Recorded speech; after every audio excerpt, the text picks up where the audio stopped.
Second grade martial soul, white jade war spear. The soul official's voice was full of praise. On the stage, a 10-year-old boy cheered wildly, soaking in the envious stares of the crowd. Today was the annual Awakening Day in Black Tortoise City. Every boy and girl who had turned 10 gathered here, hoping for a miracle. For them, a successful awakening meant becoming a martial artist and stepping onto the path of cultivation. For commoners, it was the only way to change their destiny forever. I stood among the ranks of the Jiang family, one of the 5 major clans in the city. I watched my peers go up one by one, my heart pounding against my ribs. I had been in this world for 10 years now. I was a traveler from another world, and I had waited a decade for this moment. Despite living 2 lives, I couldn't keep calm. Everything depended on what kind of martial soul I would awaken today. Brother, I heard them betting. They said you'll only awaken a first-grade soul at most. They're so mean.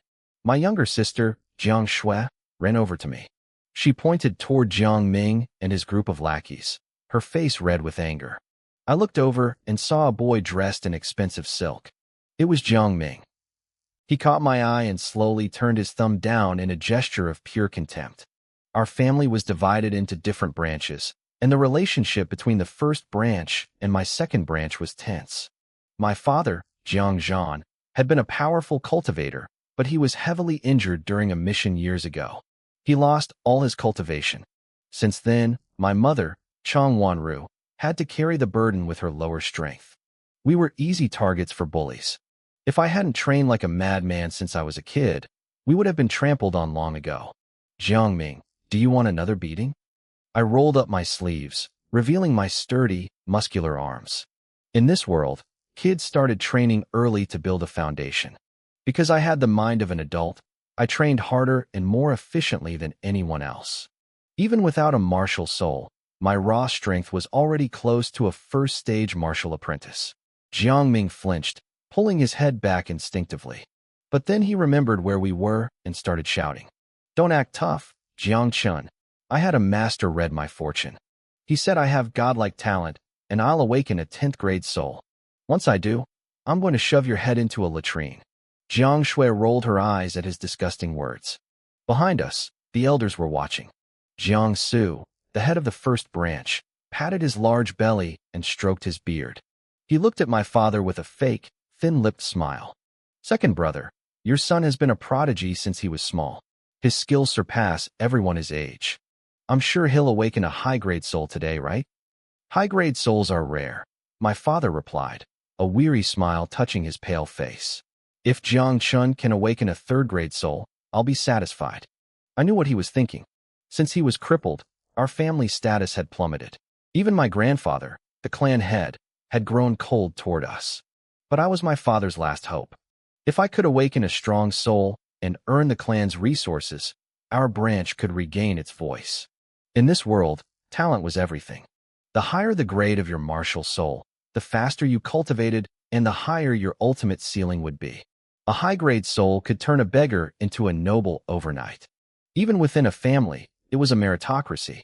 Last year, a distant relative awakened a 3rd-grade soul and was immediately promoted to the core lineage. Everyone was jealous. Today, the 1st, 2nd, and 4th branches all had children participating. Everyone was whispering about who would be the best. Most of the clan members favored me. At 10 years old, I was already 5 feet tall and stood out with a sharp, handsome look. Young Master Jiang Wang, the soul official called out. The 4th branch's Jiang Wang stepped up. He was a skinny kid, looking nervous as he placed his hands on the awakening stone. A sudden burst of yellow light erupted, illuminating his face. From the glow, a massive tiger emerged. It was yellow with black stripes, but the most striking feature was the pair of wide wings on its back. 3rd-grade martial soul, winged scarlet tiger, the official shouted. The crowd gasped. 3rd-grade souls weren't legendary, but usually, only a few appeared in an entire ceremony. Since it was a beast soul with high combat power, it was a massive win for the Jiang family. The other clans offered their congratulations. Not bad, our clan head, Jiang Qingzi, said with a rare smile. Jiang Wang walked down, looking smugly at Jiang Ming and me. Brothers, I've set the bar. Now it's your turn. A 3rd grade is nothing, Jiang Ming scoffed. We have servants with third-grade souls. Jiang Wang's face soured, but his father pulled him back before he could argue. He knew the first branch was favored and didn't want to cause trouble, especially since Jiang Ming hadn't stepped up yet. Finally, it was Jiang Ming's turn. He swaggered onto the stage, crooked a finger at me in a mocking "come here" gesture, and pressed his palm to the stone. A brilliant green light exploded. Suddenly, the sky for hundreds of meters around us turned pitch black. A full moon appeared in the high heavens, and beneath it, a majestic, giant wolf king let out a deafening howl that shook the ground. The Seoul official's hands trembled with excitement. A birth vision.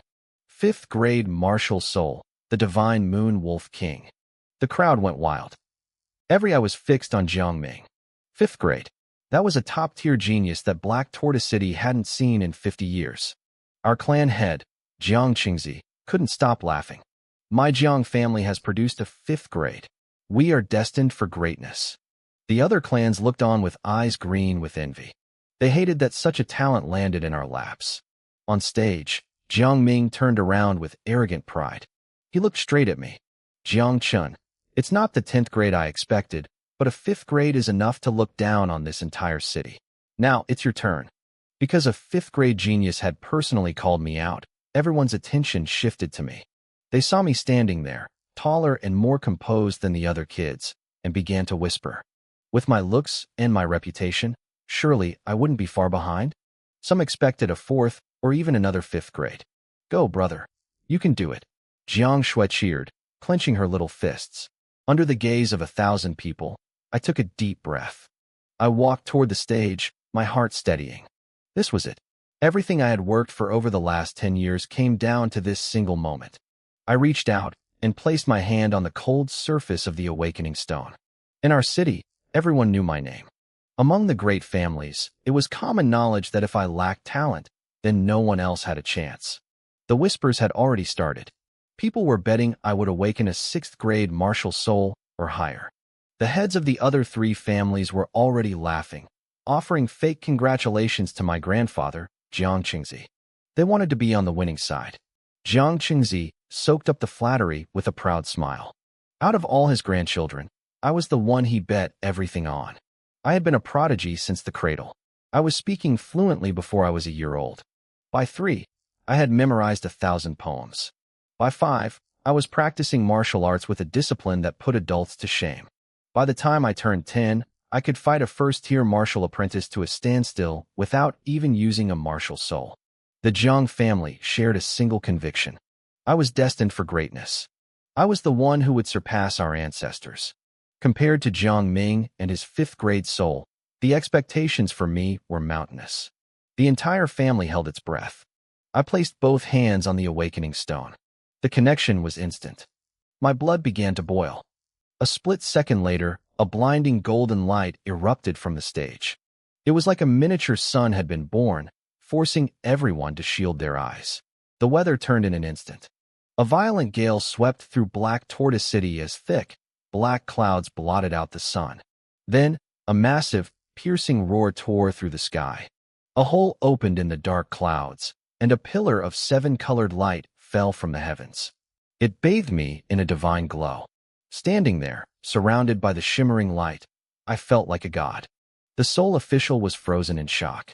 In his long career, he had seen countless geniuses. He had even witnessed the awakening of a 7th grade soul years ago, but he had never seen anything like this. What kind of soul could trigger a vision this terrifying? The commotion drew the hidden experts of the city out from the shadows. Several figures blurred through the air, landing near the stage. "Greetings, City Lord," the Seoul official said, bowing deeply to a middle-aged man in a black robe. Chi Yang, the City Lord, stared at me with wide eyes. He had been one of the greatest geniuses of the Great Qi Empire in his youth, but his own awakening ceremony wasn't even a fraction as grand as this. He asked who I was. When he heard I was Jiang Chun, the supposed #1 genius of the city, his expression became complicated. If I was truly a peerless monster, the power balance of the city was about to change forever. In the Jiang family section, my grandfather was grinning so hard his face looked like a blooming flower. "Heaven has blessed us," he shouted. He turned to my father, Jiang Zhan, telling him what a fine son he had raised. Even my uncle, Jiang Su, offered a fake smile, though I could see the jealousy eating him alive. Everyone was convinced they were witnessing a miracle. They expected a 10th grade soul. Then, the vision faded. The golden light vanished. My martial soul finally manifested in front of me. It was a tiny, yellow snake. It had 4 small horns like a deer and 4 tiny legs under its belly. It floated in the air, drifting lazily as if it didn't have a care in the world. The silence was deafening. The crowd's excitement shattered like glass. How is this possible? Someone muttered. All that light for a mud lizard? Laughter started to ripple through the crowd. They pointed and mocked. They said that while it was a bit more golden than a typical mud lizard, it was still just a trash soul. I could feel the soul power radiating from it. It was incredibly weak. The other clan heads didn't waste a second. Their faces shifted from flattery to cold irony. Jiang, old friend, the head of the Bai family said, his voice dripping with sarcasm. Your grandson's result is certainly breathtaking. My grandfather's face turned ashen. What the hell is that thing? Jiang Ming shouted. He stepped forward with his followers, clutching his stomach as he laughed. He had been terrified when the vision appeared, thinking his life was over. Now he was ecstatic. He called me a joke. He told me he was going to crush me under his feet. City Lord Qi Yang frowned deeply. He didn't believe a vision that grand could produce a trash soul. He flew onto the stage and wrapped my soul in his spiritual energy to inspect it. After a moment, he let out a heavy sigh and shook his head. The soul body was unstable. The energy was faint. It was, without a doubt, a trash soul. His words were a death sentence. The crowd fully accepted that I was a failure. My father rubbed his eyes, looking like his world had collapsed. My grandfather looked like he had aged 20 years in a single minute. But as I stood there, I was confused. A trash soul? That didn't feel right. The moment this soul appeared, I felt a massive surge of power through my veins. Deep in my mind, a mysterious manual appeared out of nowhere, the divine dragon heaven's testing art. None of this felt like trash to me. The insults continued to fly. People said my early talent was useless because I had no future as a cultivator. They said I'd be lucky to ever become a martial master. The rival clan heads kept comforting my grandfather, but every word was a stab in the heart. Under a sea of mocking stares and pitying looks, I pulled my soul back into my body. I didn't say a word. I just turned and walked down the steps, returning to the family line. My mother, Chang Wanru, rushed toward me the moment I stepped down. She reached out, her hand trembling as she stroked my head, her eyes filled with heartache. But before she could say a word, a roar erupted from the sidelines. Jiang Zhan, look at the brilliant son you've raised. It was my grandfather, Jiang Qingji. He was shaking with rage, his face flushed a deep, angry red. My awakening had stripped him of every bit of dignity he possessed. In the direct line of the Jiang family, there had never been a trash soul. Until today. My father's face went pale. Father, how can you say that? Jiang Cheng is your grandson. Even if his talent is lacking, hasn't he always been filial to you? Grandson, Jiang Qingji's voice was cold enough to draw blood. I don't have a grandson like this. To cause such a massive scene only to awaken a useless lizard, it's a disgrace. I'm finished with him. He took a deep breath, his eyes hardening. Starting today, the 5 Qi gathering pills originally allocated to Jiang Qing every month will be given to Jiang Ming instead. My father gasped. The year-end family competition was only 2 weeks away. This was the most critical window for a newly awakened cultivator to build their foundation. Cutting off my resources now was equivalent to destroying my future entirely. Father, I beg you, show some mercy. My mother collapsed to her knees, tears streaming down her face. Think of all the contributions Jiang Zhan has made to this family. Please, don't cut off his pills. I couldn't stand seeing her like this. Grandfather, I cut in, my voice steady. I don't believe my soul is trash. I think everyone is mistaken. Jiang Qingji didn't even look at me. He didn't care. Even the city lord had confirmed it. To him, the grand vision was just a fluke, a fancy wrapper on a cheap product. A lizard was a lizard. My uncle, Jiang Su, stepped forward with a fake, sympathetic sigh. Second brother, sister-in-law, you need to accept reality. We all hate to see this, but Jiangqing's potential is gone. Using qi-gathering pills on him would be a waste of family resources. We need to prioritize those who actually have a chance. He patted my father's shoulder, a greasy smile on his face. Tell you what, if I ever find a master alchemist selling marrow-cleansing pills, I'll buy one for the boy. Maybe then he can find some other path that doesn't involve cultivation. My father ignored him, turning back to my grandfather with desperation in his eyes. Father, even with a weak soul, Jiangqing can still reach the peak of the martial path. You know his talent for combat. He can still serve the family as a guard or a messenger. Please, just leave him something.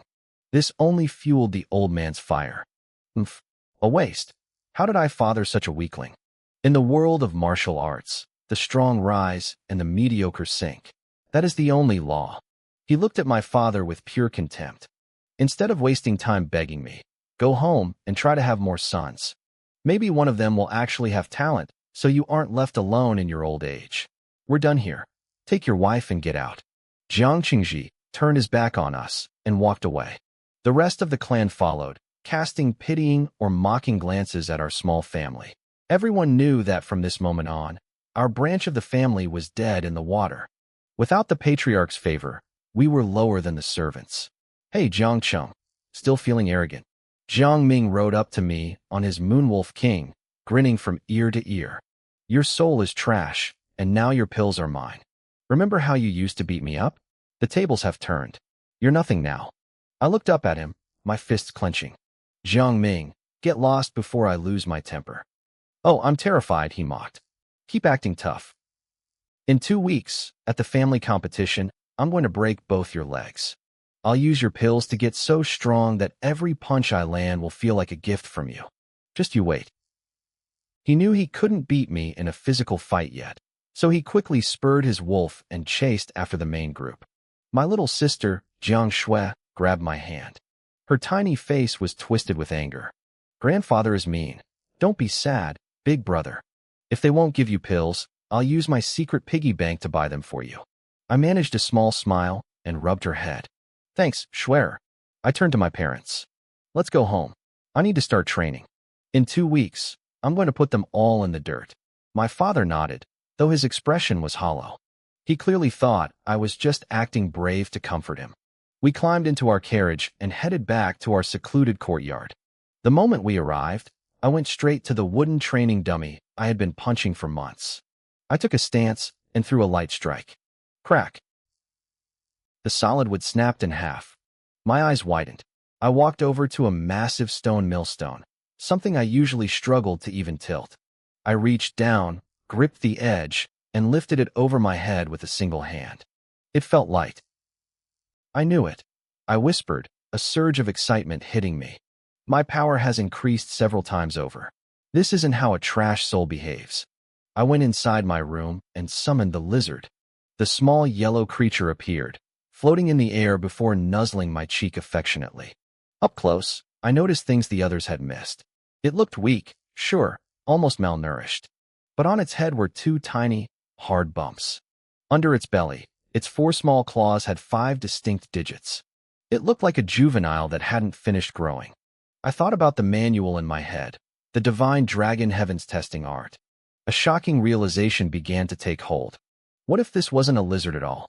What if those bumps were meant to be horns? What if, with enough energy, this tiny thing would grow into a 5-clawed divine dragon?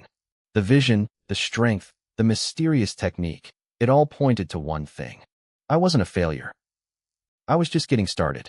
My little sister, Jiang Shui, walked into my room clutching a small, worn-out purse. She looked at me with big, serious eyes and asked if her treasure chest was enough to buy me cultivation pills. She even offered to sell her favorite wooden rocking horse if it wasn't enough. My heart ached. I knew how much she loved that toy, but she was willing to give it up just to help me beat the bad guys. I forced a smile and shook my head. A chi-gathering pill was the most basic medicine, but it was still expensive. One pill cost 100 silver taels or 100,000 copper coins. Jiang Shui's little purse had maybe 200 coins inside. It wouldn't even buy the dust scraped off a pill. It's more than enough, I told her, reaching out to ruffle her hair. These coins are exactly what I need. With these, I won't have to worry about the year-end competition at all. Her face lit up. She handed me her life savings and skipped out of the courtyard, happy as a lark. I tucked the coins away safely and took a deep breath. I had to keep training. While I was pushing my body to the limit, my father, Jiang Zhan, was enduring a different kind of pain. He was kneeling on the cold floor of the family's main hall. He had been there for hours, begging for the resources that were rightfully mine. "Father, I've given everything to this family," he cried out, his voice cracking with emotion. "I lost my cultivation protecting our iron mines. The whole family lives off the wealth I helped secure. Is it fair to deny my son a few pills now?" My grandfather, Jiang Qingzi, didn't even look at him. He sat on his high chair, cold and indifferent. To him, family wasn't about blood. It was about utility. "The Jiang family is under pressure," my grandfather snapped, slamming his hand on the table. "Resources are drying up. The other 4 great families are breathing down our necks. We need a hero, a genius to lead us. I thought your son was that person, but he's a disappointment." He looked at my father with pure disgust. "A waste who can't even break through to the martial master realm is useless to me. Why waste pills on a dead end? If you care about the family, stop bothering me. Go home and have more children. Maybe your daughter will actually have talent. If she does, I'll give you back the pills I'm taking today." It was cold-blooded.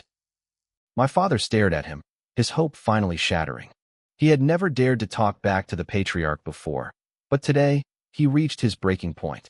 "Have more children," my father whispered, standing up slowly. "So you can wait a few years and throw them away too? If I weren't still alive to be useful, would you have kicked us out onto the streets already? How can you be this heartless?" Grandfather exploded in a rage. He grabbed his teacup and hurled it at my father's head. It shattered against his forehead. Blood began to pour down my father's face, staining his collar red. "You animal," my grandfather screamed. "How dare you speak to me like that? Get out. If that waste of a son wants resources, tell him to win the first-place prize at the family competition himself." He kicked my father out and slammed the heavy doors shut. My father stood in the courtyard, dazed and bleeding, while the other clan members gathered to whisper and point. They didn't feel pity. They felt contempt. They called us the trash branch and joked that we should be sent to the mines to dig for coal. The head steward, Wang Siping, walked up to my father with a blank expression. He told him to stop being a nuisance and go home. My father didn't say a word. He just turned and walked away, his shoulders slumped. When he reached our courtyard, my mother, Chang Wanru, was waiting. She saw the blood on his face and gasped, rushing to his side. Did he give you the pills?" she asked, her voice trembling. My father just shook his head. The silence said everything. My mother broke down in tears. She knew how hard the meridian clearing process was for someone with a trash soul.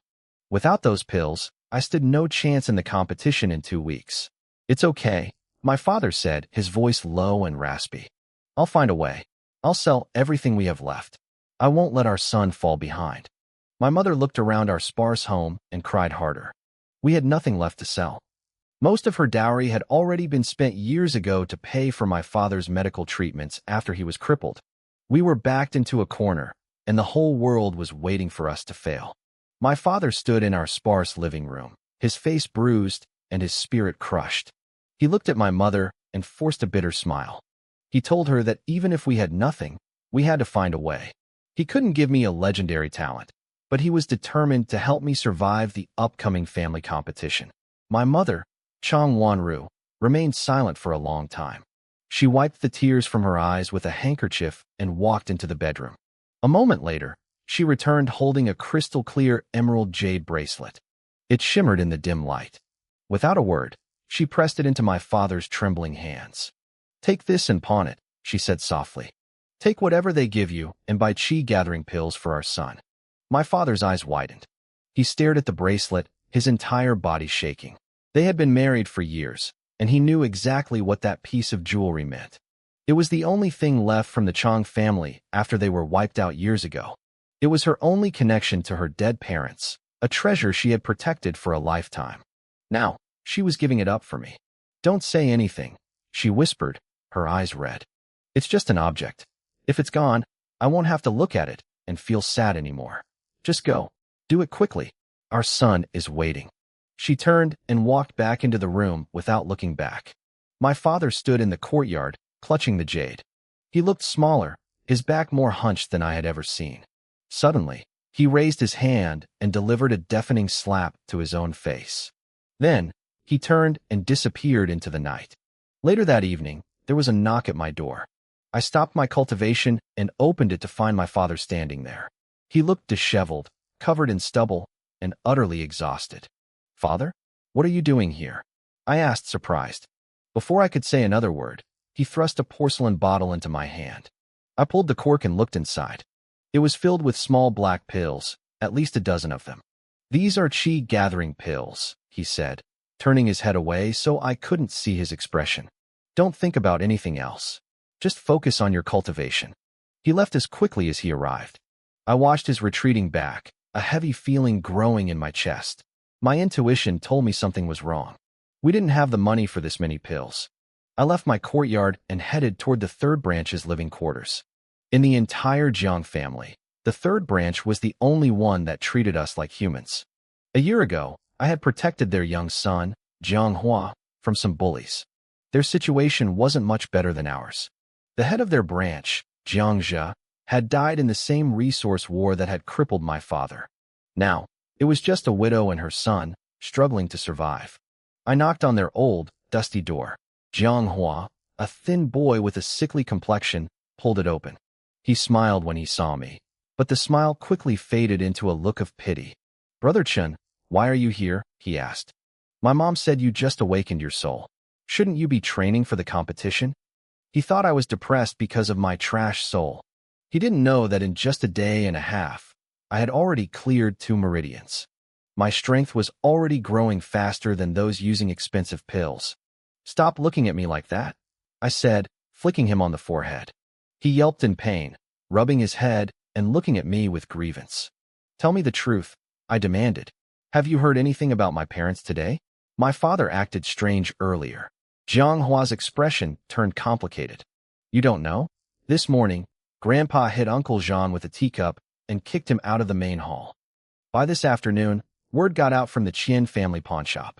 They say Uncle Jean pawned Andy's family heirloom for 140 silver taels and spent every cent on pills for you." He looked at me cautiously. "The whole clan is talking. They're saying your parents are crazy for wasting that much money on a trash soul. They're saying that for 140 taels, they could have just had more kids and started over." My blood ran cold. I remembered the stories of how my mother's family was slaughtered overnight by a mysterious power. I remembered how she cried over that single jade bracelet found in the ruins. It was her only memory of home, and she had traded it for disposable pills. I felt a surge of guilt. I should have told her about my progress sooner. I needed to get that bracelet back. I turned to leave, but a voice stopped me from inside the house. It was my third Aunt Suyu. She walked out, her clothes plain and her face thin. "Chun, calm down," she said, placing a hand on my head. "I know about your parents' decision, but the bracelet is already pawned. If you try to buy it back now, you'll lose at least 20 taels in the exchange. Your family doesn't have that kind of money." "But that was my mother's most precious possession," I said, my voice low and thick with anger. I had planned to hide my strength until the competition to shock everyone, but I hadn't realized my mother would sacrifice her soul for me. If that bracelet was sold to someone else, I would never forgive myself. "To your mother, you are far more precious than any bracelet," Suyu said gently. "Don't waste time being upset. The Qian pawn shop usually keeps items for 15 days before they put them up for sale. If you win the family competition and get the top prize, you'll have enough money to buy it back." Her words finally calmed me down. 15 days. That was exactly how much time I had until the competition. "Thank you, Aunt. I understand," I said, bowing to her. As I left, Jianghua pumped his fist in the air. "Good luck, Brother Chun. I know you'll beat those jerks, even with a trash soul." I returned to my room and stared at the bottle of pills. My parents had given me everything they had left. There was no way to repay that kind of love, except with results. I looked toward the main family hall, my eyes narrowing. When this trash takes first place in the competition, I want to see exactly what they have to say. I didn't hesitate anymore. I sat down, swallowed a chi-gathering pill, and began to cultivate. The pill worked by pulling the spiritual energy from the surrounding space, forcing it toward me to increase my absorption speed. I already had natural talent, but with the pill's boost, the energy around me started to ripple. It became so intense that anyone standing nearby would have seen shimmering waves of light circling my body. Even with all that energy, my divine dragon soul was picky. It acted like a filter, swallowing the massive influx of chi and refining it until only the purest essence remained before feeding it into my dantian. This process tripled my cultivation speed. One pill lasted about 3 hours. To make the most of them, I only used a pill during the initial accumulation phase. When I felt a breakthrough coming, I stopped the pills and relied on my own will to force the chi through my meridians. Time slipped away day by day. While I stayed locked in my room, my family's branch became the laughingstock of the entire Jiang clan. Rumors spread like wildfire. Everyone knew my father, Jiang Zhan, had pawned a family heirloom just to buy resources for a trash son. The cultivators in Xuanwu City treated it like a joke to tell over tea. People were even placing bets on whether these pills could actually turn a loser like me into a genius. The clan patriarch, Jiang Qingzi, was furious about the public embarrassment. He scolded my father repeatedly, calling him a disgrace until he finally just gave up on us. He started treating my father like he didn't exist, just like the rest of the useless branches. The way the rest of the clan looked at us got colder every day. 14 days passed. I opened my eyes, and a flash of golden light flickered in my pupils. I exhaled a cloud of white mist. My 12th meridian had finally stabilized. As my pills ran out and more meridians opened, the process had slowed down. It had taken 3 full days just to break through this last one. With the competition starting tomorrow, I didn't have enough time to open a 13th. Opening 12 meridians usually gave a warrior the strength of 9 bulls and 2 tigers. But with my dragon soul, my actual power was far beyond that. Combined with the martial arts I'd practiced for 10 years, I felt ready. A cold light flashed in my eyes. I had been hearing about the insults and the mockery from Jiang Hua every day. It was finally time to hit back. Suddenly, Jiang Shui burst into the courtyard. She was sobbing, her small body shaking with helplessness. My heart tightened, and I rushed out and saw a bright red handprint stinging her pale, innocent cheek. Tears rolled down her face, soaking the ground. A fire ignited in my chest. I felt a surge of murderous intent, so cold it made my teeth ache. Who did this? I growled. Jiang Shui just cried, unable to speak. Then Jiang Hua stumbled in, bruised and battered, looking like he'd been dragged through the dirt. It was Jiang Hao, Jiang Hua shouted, his voice thick with rage. We were playing outside, and he started telling everyone you were going to be crippled by his brother. He said he was going to throw you into a manure pit. Shui tried to stand up for you, and he slapped her. I tried to help, but they all ganged up on me. I had to hold them off so she could run back. Brother Chun, they're animals. We should go to the patriarch. We need justice. Jiang Hao was the younger brother of Jiang Ming. He was spoiled, arrogant, and even more vicious than his brother. Years ago, he had been terrified of me and stayed in line. But now that I had a trash soul and his brother had a 5th-grade soul, he thought he was king. He was 9 years old, and he had laid hands on a 6-year-old girl. I don't need the patriarch, I said, my voice dropping to a deadly whisper. And I don't believe in their justice. From now on, I only believe in my fists. Jiang Hua, lead the way. The anger I had suppressed for 2 weeks finally boiled over. I picked up Jiang Shui and followed Jiang Hua to the clan plaza. A group of kids was there, laughing and playing as if they hadn't just assaulted a little girl. They looked like normal children, but they were already hiding dark, rotten hearts. I walked straight up to Jiang Hao. Before he could even process the look in my eyes, I kicked him. I held back 99% of my strength, but he still flew several meters through the air. Jiang Chun, you dared to hit me. Jiang Hao scrambled up, his face shifting from shock to pure rage. Do you know who you are? You're a waste that everyone hates. I'll have my father kick your entire family out of the clan. Waste? I stepped forward. A 9-year-old shouldn't have a tongue that sharp. It was clear what his parents were teaching him at home. Is that what you call your older brother? I swung my hand and slapped him across the face. The sound cracked through the plaza. Jiang Hao's head spun, his cheeks swelling instantly. He spat out a mouthful of blood and 2 teeth. Looks like I helped you lose your baby teeth early, I said coldly. I turned to the other kids, his little lackeys, who were now shaking in their boots. You lot hit Jiang Hua too, didn't you? None of them dared to speak. They looked at Jiang Hao's mangled face and trembled. You have 2 choices, I said.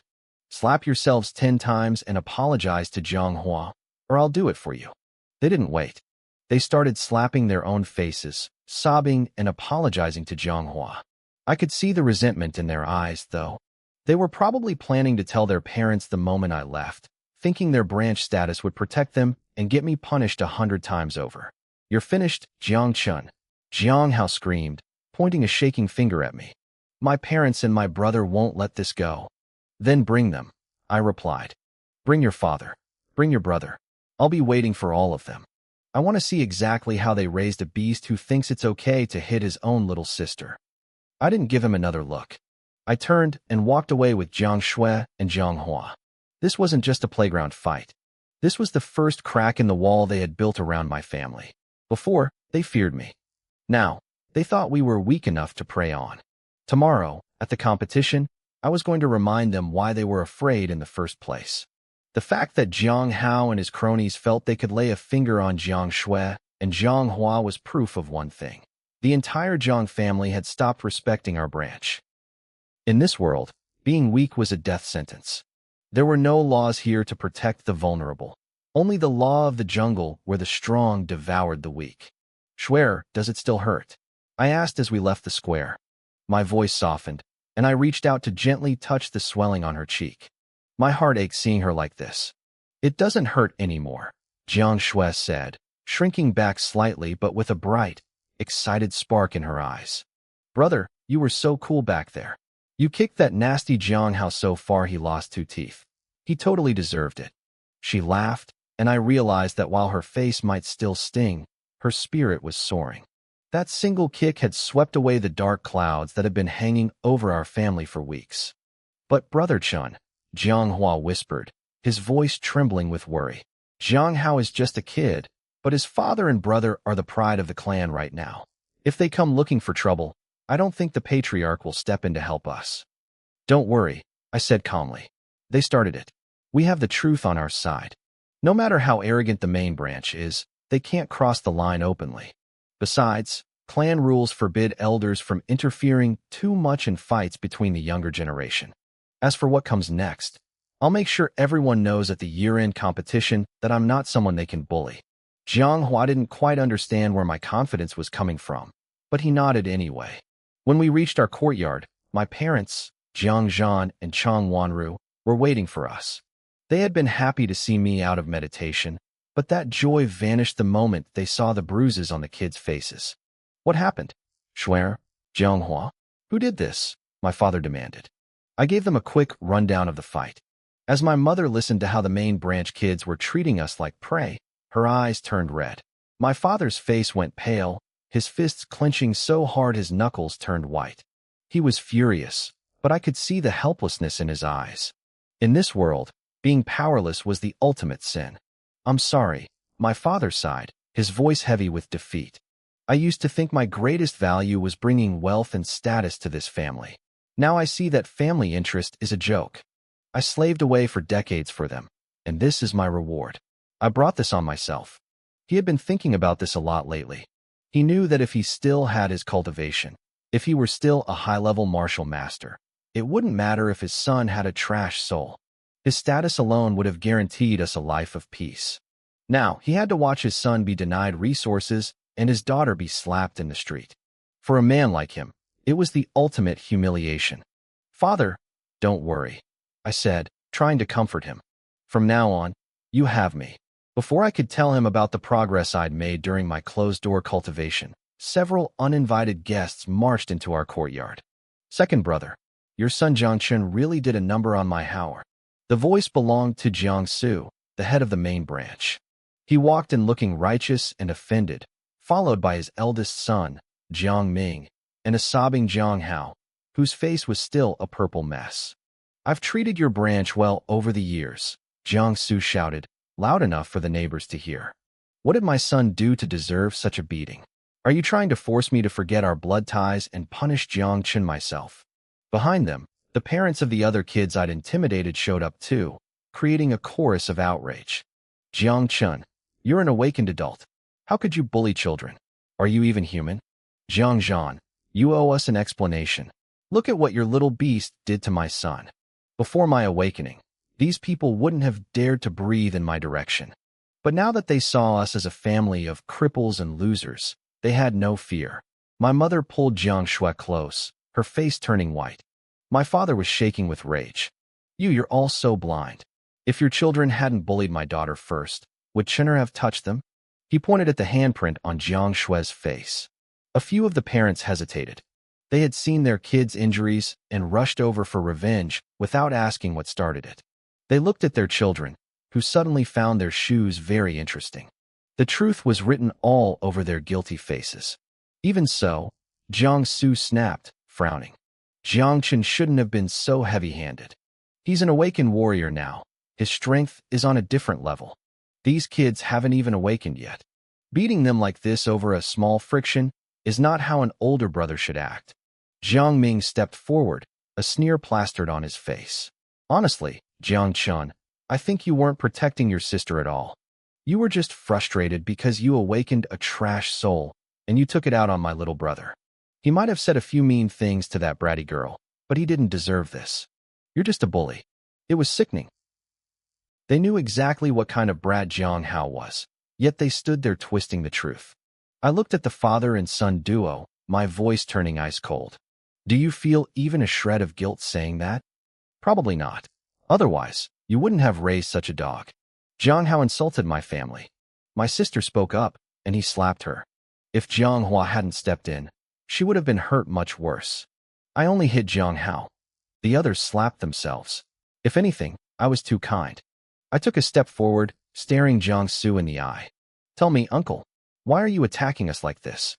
Is it just because you think the second branch is an easy target now? Jiang Su's face twisted, his mask of righteousness shattering. You arrogant brat. How dare you speak to an elder like that? If I don't teach you a lesson today in place of your parents, you'll bring ruin to the entire Jiang name. He lunged forward, his palm whistling through the air as he aimed a heavy strike right at my face. Fury burned in my chest. Seeing an elder act like this was pathetic. I memorized the look on Jiang Su's face, promising myself that every ounce of humiliation I felt today would be returned 100-fold. Uncle, I said, my voice cutting through the tension. Do you really need to kill everyone in the second branch today to be satisfied?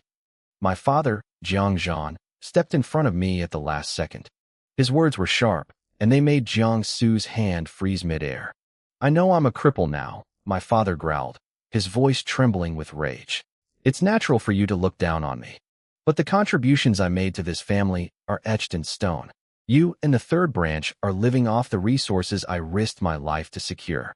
If word gets out that you're bullying the families of the men who built this clan, the Jiang name will be dragged through the mud. And you? You can forget about being the next patriarch. The threat hit its mark. Jiang Su was arrogant, but he cared about his reputation.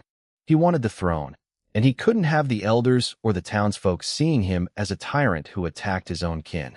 To him, we were like broken clay pots, worthless, while he was a piece of fine jade. He wasn't going to let a bunch of useless people ruin his future. He pulled his hand back and let out a fake, hollow laugh. Brother, why so dramatic? I saw your son disrespecting his elders and just wanted to teach him some manners. There's no need to make it a life and death matter. He narrowed his eyes, shifting his gaze to me. But we still need an explanation for my son. Jiang Hao might have hit your daughter, but it was just a few scratches. They'll fade by dinner. Your son, on the other hand, beat Jiang Hao senseless. You can't deny that.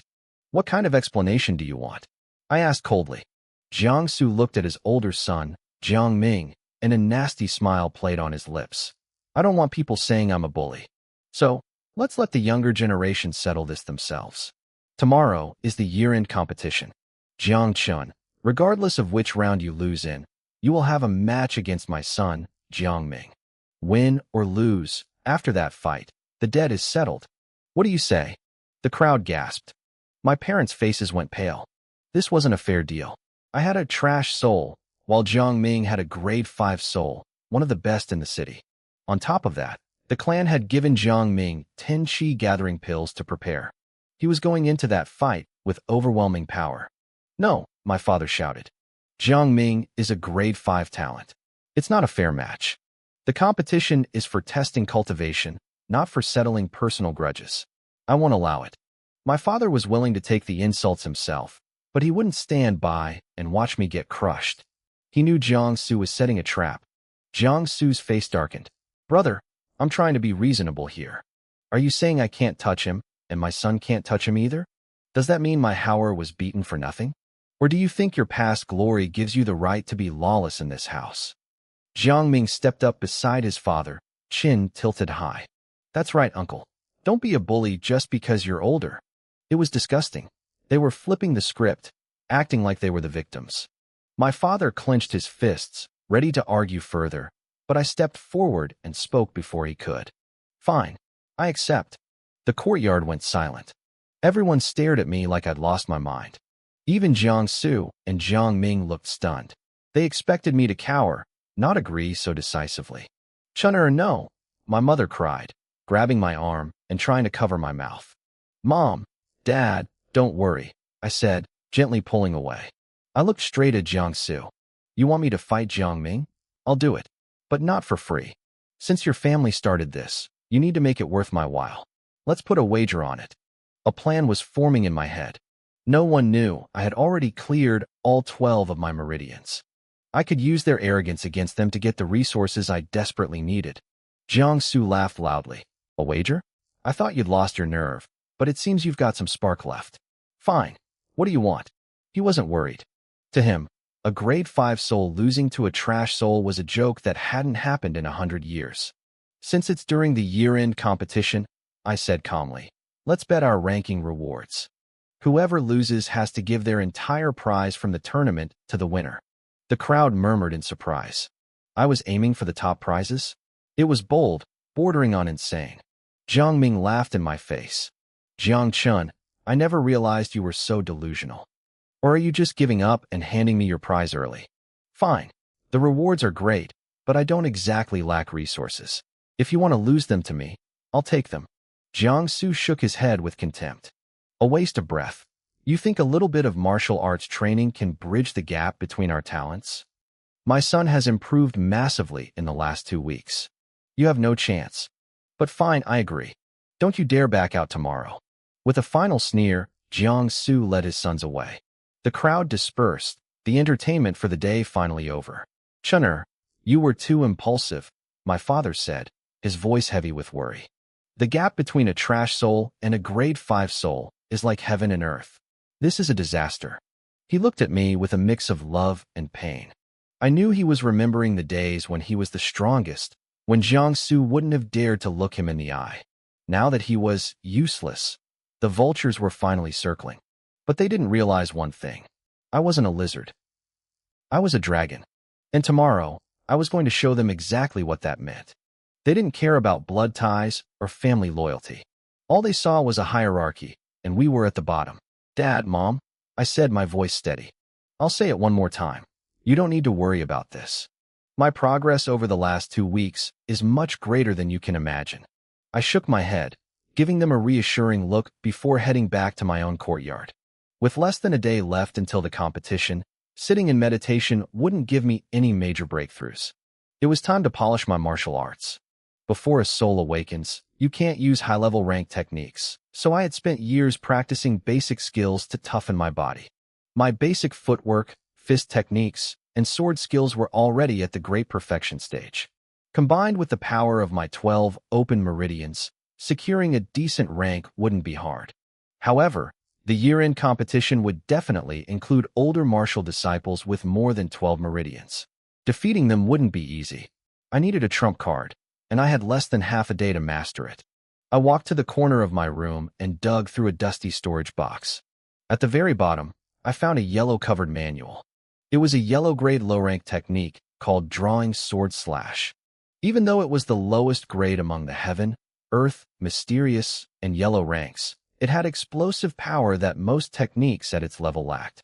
If I used it suddenly in battle, I could catch any opponent off guard. This was the only technique my father, Jiang Zhan, had left after he was crippled. I couldn't learn it before because I lacked qi, but I had practiced the physical movements thousands of times. The motions were etched into my bones. Now that I had spiritual energy to fuel it, I just needed to synchronize the two.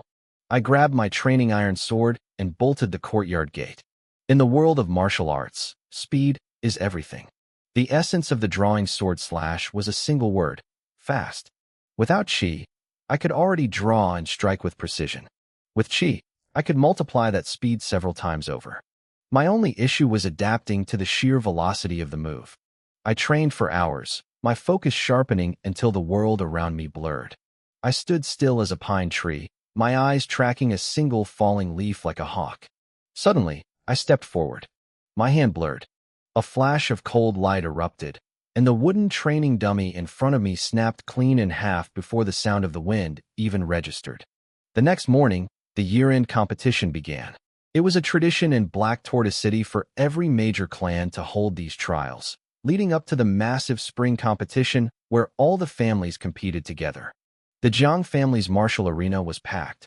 All the young disciples were gathered, and the elders sat in the main seats acting as judges. For the side branches of the family, this was life-changing. If a son or nephew caught the patriarch's eye, the whole family would rise. They could stop working in the dangerous mines and live a life of comfort. But this year, all eyes were on the bet between Jiang Ming from the first branch and me. No one actually thought I could win. They just thought it was hilarious that a guy with a trash soul was arrogant enough to bet his tournament rewards. I had already made the Jiang family a laughingstock in the city. Now, they viewed my struggle as free entertainment. In the center of the arena, the patriarch, Jiang Qingzi, sat with a dark expression. He glared at my father. "Jiang Zhan, are you and your useless son finished yet? If he has no talent, he should stay hidden. Instead, he's jumping around like a clown, making a scene. Do you think our reputation in the city isn't bad enough?" The blatant unfairness stung. My father's eyes reddened with grief. "Father, don't you know how this started? Jiang Hao bullied my family first. How is this Chun'er's fault?" Jiang Qingzi let out a cold snort. "If your useless son wasn't acting out, why would the first branch be upset with him?" An old man's favoritism can be completely irrational. The first branch was his favorite, and now they had a talented grandson. Even if he knew the first branch was wrong, he would turn a blind eye. As for us, he had already written us off. If we weren't his own flesh and blood, he probably would have kicked us out to the mines long ago. My father looked at the patriarch with total despair. He didn't argue further. He just turned his gaze toward me and fell silent. "Brother, go for it. Beat them all." At the edge of the arena, my little sister Jiang Shui waved her tiny fists and cheered at the top of her lungs. In this entire clan, she was probably the only one who truly believed I would win.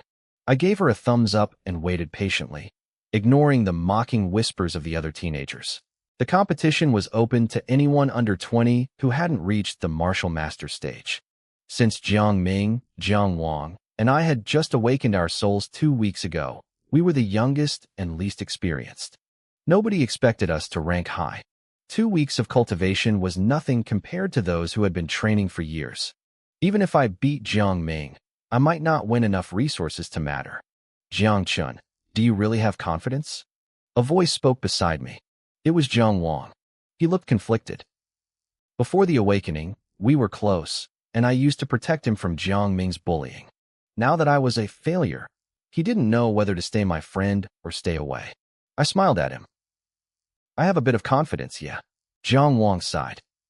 "You might have made progress with the pills your dad bought, but don't underestimate Jiang Ming. I heard his father spent their entire life savings on rare resources for him. Even I managed to open 8 meridians in these 2 weeks with my dad's help. Jiang Ming's cultivation, it's probably beyond our imagination." I wasn't surprised. The meridian opening stage is just about using qi to clear paths in the body. If you throw enough money and pills at it, you can progress fast in the short term. If Jiang Su had really put everything into his son, Jiang Ming might already be at the peak of the disciple stage. But opening meridians gets harder the further you go. Even with all that money, there was a limit. The question was, Would his limit be higher than mine? We'll see about that once we're on the stage, I said, shaking my head. I didn't feel like explaining myself. Jiang Wang hesitated for a moment, his expression a mess of conflicting emotions. Brother Cheng, he whispered, leaning in. If it's possible, I really hope you beat Jiang Ming. My dad told me to stay close to him and suck up, but in my heart, you're the only one I consider my big brother. I gave him a small smile. Go on then. Don't let your dad see you standing too close to a failure like me. He nodded and slipped away. It was 8 in the morning now. The sun had just climbed over the horizon, casting a warm, golden glow across the entire martial arts arena. It was the perfect time to start. The 160th year-end grand competition of the Jiang family begins now, a respected clan elder announced. A massive wooden board at the front of the arena displayed the brackets. 104 participants were listed. It was simple: win and move on, lose and you were out. The real rewards were reserved for the top 50, and the higher you ranked, the better the prizes. Jiang Cheng, just wait. You're dead, a voice hissed next to me. It was Jiang Ming. He was sneering, his eyes full of malice. Once we're up there, don't expect me to hold back. I didn't even look at him. My hand rested calmly on the hilt of the sword at my hip. Is that so? Funny, I was thinking the exact same thing. First match, Jiang Ming versus Jiang Shi, the elder shouted. Every eye in the crowd snapped to the stage. This was the debut of the clan's top genius. Nobody wanted to miss it. Watch closely, Jiang Ming bragged, flashing me a final arrogant grin. My current power is something you can't even imagine. He leaped onto the stage, sword in hand. His opponent, Jiang Shi, was a branch family member who had awakened his soul 2 years ago. He only had a common grade 2 soul, and his family had no status. He was just another face in the crowd, a perfect warm-up for someone like Jiang Ming. Up in the high seats, the patriarch, Jiang Qingzi, turned to his steward. Who arranged the matches this year? It was Elder Jiang Lin, Master. Wang Siping replied quickly. To keep things fair, he grouped people by age. It ensures the young master won't run into a powerhouse too early and get knocked out. Jiang Qingzi nodded, satisfied. He couldn't have his star son losing in the first round. The other clans would never let him hear the end of it. Down on the stage, the fight was a massacre. Jiang Ming was ruthless. He didn't just want to win, he wanted to dominate. He pressed Jiang Shi back with a flurry of strikes, aiming specifically for weak points. If the elder wasn't watching closely, Jiang Shi would have been crippled in seconds. After a dozen exchanges, Jiang Shi realized he had no chance. He opened his mouth to surrender, but Jiang Ming didn't give him the chance. With a flick of his blade, Jiang Ming sent Jiang Shi's sword flying into the air. Then, he lunged forward, his tip aiming straight for the boy's throat. Jiang Shi's eyes widened in terror. He twisted his body desperately. The blade missed his neck but tore straight through his shoulder, pinning him to the ground. I surrender. I surrender. Jiang Shi screamed, tears of pain streaming down his face. Winner! Jiang Ming, the elder announced, though he frowned as he watched Jiang Shi limp off the stage, clutching his bloody shoulder. He was clearly about to give up. You shouldn't have pushed that hard. Jiang Ming bowed his head, looking perfectly contrite. I'm sorry, elder. I just got excited. I lack experience and couldn't pull my strike back in time. It won't happen again. The elder's expression softened, and he let it go. But I saw the truth. As Jiang Ming turned away, a cruel smirk played on his lips. He had done that on purpose. Most of the clan didn't know his true nature yet, so they swallowed his lies. The matches continued. I watched closely, gauging the competition. Most of the disciples had opened between 8 and 10 meridians. There were no real monsters yet. In our clan, the top-tier cultivation technique could open 18 meridians, but that was reserved for the main bloodline. Branch members usually got the 12 meridian version. With my 12 meridians and the strength of a dragon, I knew I could walk over most of these people. Jiang Wang won his match easily against another branch disciple. Then, at the 43rd match, a real threat appeared. Jiang Hu, the crowd whispered. Jiang Hu was originally from a branch family, but after awakening a grade 3 soul 4 years ago, the patriarch had promoted him to the main bloodline and gave him the top-tier technique. He was now at the peak of the disciple stage. With 18 meridians open, He possessed the strength of 9 oxen and 2 tigers. He defeated his opponent using nothing but raw momentum. Jiang Hu is definitely going to take first place this year, I heard someone mutter. I heard he could have broken through to the master stage months ago, but he stayed back just to sweep this competition. Does Jiang Ming even have a chance? Doubtful. A grade 5 soul is great, but he's only had 2 weeks. Opening 18 meridians costs a fortune in resources. Even the patriarch can't produce that much overnight. Jiang Hu was the man to beat. I looked at Jiang Ming, expecting him to be worried, but he just kept that same arrogant smirk. He looked like he knew something the rest of us didn't. I checked my own hands. Could I beat Jiang Hu? My physical strength was high, but 18 meridians was a massive gap. Plus, his equipment was far better than my cheap sword.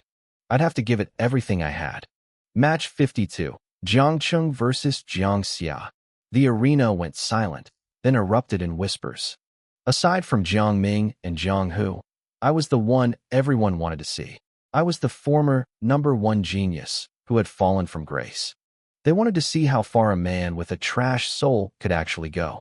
I stepped onto the stage.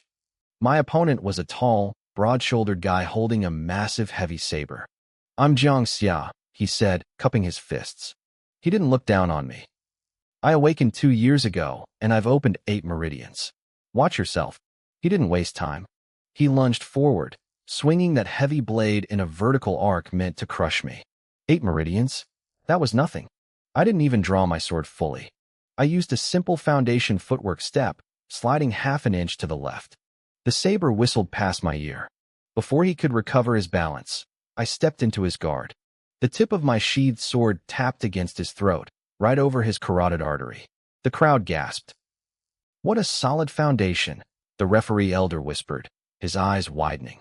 My footwork and my sword skills were basic, but I had practiced them until they were perfect. In my hands, the simplest move was deadly. I had won without even breaking a sweat. The referee elder stared at me, a mix of shock and regret in his eyes. He clearly thought it was a waste. I had a perfect foundation and incredible reflexes, but in his mind, my trash soul meant I had no future. If I had even a grade 2 soul, these skills would have guaranteed me a top spot in the clan. Don't move, I said coldly. You've already lost. Jiang Xia froze. He could feel the cold edge of my blade against his skin. The will to fight drained out of him instantly. Match 52, Jiang Cheng wins, the elder announced. I sheathed my sword. Jiang Xia was drenched in a cold sweat. He looked at me with a complicated expression, then cupped his fists and gave a bitter smile. You really are the best of the younger generation, he admitted. I lost fair and square. The crowd was buzzing. I hadn't used a single drop of chi. I had won using nothing but basic footwork, raw strength, and speed. The spectators whispered that while my path of cultivation was dead, I was still a dangerous opponent for this specific tournament. Up in the VIP seats, my father, Jiang Zhan, watched me with pride. He didn't care about my soul grade anymore. Seeing me win made every sacrifice, even selling my mother's heirloom bracelet, worth it. The patriarch, Jiang Qingzi, let out a cold snort. He hated seeing my father happy. To him, I was a failed product on the family assembly line. The only reason he hadn't kicked us out yet was because of my father's past military service. Seeing my father waste money on a cripple like me disgusted him. Second brother, my uncle Jiang Su said with a fake smile. Your son has a decent foundation. I wonder how he'll compare to my son, Jiang Ming. I'm really looking forward to their fight. Jiang Cheng's skills are good. My other uncle, Jiang Feng, chimed in with a smirk. Even if he can't cultivate, he could always teach basic martial arts to the younger kids later. It's a good way to be useful. Great idea. Jiang Su laughed loudly. When my Jiang Ming becomes the patriarch, we'll need someone like Jiang Cheng to train the new recruits. The family will thrive. My father's face darkened. His brief moment of joy was gone, replaced by the weight of their insults. The first round ended, and the second round began immediately, narrowing the field from 52 to 26. Jiang Ming went first. He dominated his opponent, a boy with 9 meridians, with ease. My cousin Jiang Wang wasn't so lucky. He faced someone with 10 meridians and lost quickly. Then there was Jiang Hu, the strongest contender, who crushed his opponent without breaking a sweat. Finally, it was my turn. My opponent was Jiang Lu. He was 5 years older than me and had opened 12 meridians. Jiang Cheng is going to lose now, someone in the crowd shouted. 8 meridians versus 12? That's not a gap you can bridge with just basic footwork. Even my father looked worried. He didn't think I could pull this off. Jiang Su glanced at him and mocked him openly, while the patriarch simply closed his eyes, acting as if the match was beneath his notice. I stepped onto the stage. Jiang Lu looked at me with a smug grin. I've heard of you, Jiang Cheng, he said, not hiding his contempt. Just give up. You aren't my match. We'll see about that, I replied. I lunged forward, using the same basic sword style. Jiang Lu smirked. He carried a flexible soft sword that moved like a snake. As soon as we clashed, I felt a heavy resistance. His weapon wrapped around my blade like a willow branch, absorbing my strength while the tip flickered toward my throat with lethal intent. We exchanged a dozen blows. I realized he was trying to bleed me out with quick, shallow cuts. I decided to end it. I intentionally left an opening in my defense. Jiang Lu took the bait, stepping in for a finishing strike. But then, I did something no one expected. I dropped my sword entirely. As his blade swept past, I lunged inside his guard and threw a heavy punch straight into his face. Thwack! Blood sprayed from his nose. Jiang Lu hit the ground hard and didn't get back up. Match 26, Jiang Cheng wins. The arena went silent, then erupted into a roar of disbelief. He dropped his weapon? He won with his bare fists? I heard he mastered all the basic arts, but this is insane. How can a normal person beat a 12-meridian cultivator? He's not normal. His parents sold everything to buy him resources for this fight. He's fighting for his life out there. The whispers shifted. People started realizing that if I kept winning, I'd be taking a massive share of the clan's resources. But the mood shifted again when the next bracket was announced. He's done for now, someone sighed. His next opponent is Jiang Zhe. He has a grade 3 soul and 14 open meridians. Jiang Cheng can't flip the heavens against those odds. I wasn't worried. The elders were rigging the matches to keep the favorites like Jiang Hu fresh for the finals, but I didn't care. As long as I kept winning, I'd get the pills I needed. Even the 10th place prize was 20 chi gathering pills. The third round started. The elders continued to favor Jiang Ming, giving him a weak opponent with only 12 meridians. He finished his fight quickly, and, as he walked off the stage, he looked at me and gave a mocking thumbs down. I ignored him and walked onto the stage. My opponent, Jiang Zhe, stood there waiting with a long spear. In martial arts, they say an extra inch of length gives an extra inch of strength. To everyone watching, I was completely outmatched. Jiang Zhe gave a calm, respectful bow. Please, he said, leveling his spear at my chest. The match began. Our weapons clashed with a deafening metallic ring. I felt the shockwave travel up my arm. Fighting a spear with a sword was a massive disadvantage, especially since Jiang Zhe was an experienced fighter. To the crowd, I looked like I was struggling, but they couldn't see Jiang Zhe's face. The moment our blades met, his eyes widened in pure shock. How do you have this much power? He gasped. He realized my physical strength wasn't just close to his, it was equal. It made no sense to him. I was a trash soul, user who had only been awakening for 15 days. Even if I had mastered basic martial arts, I shouldn't have been able to match a 12-meridian cultivator. He knew my father had exhausted our family savings just to buy a dozen chi-gathering pills.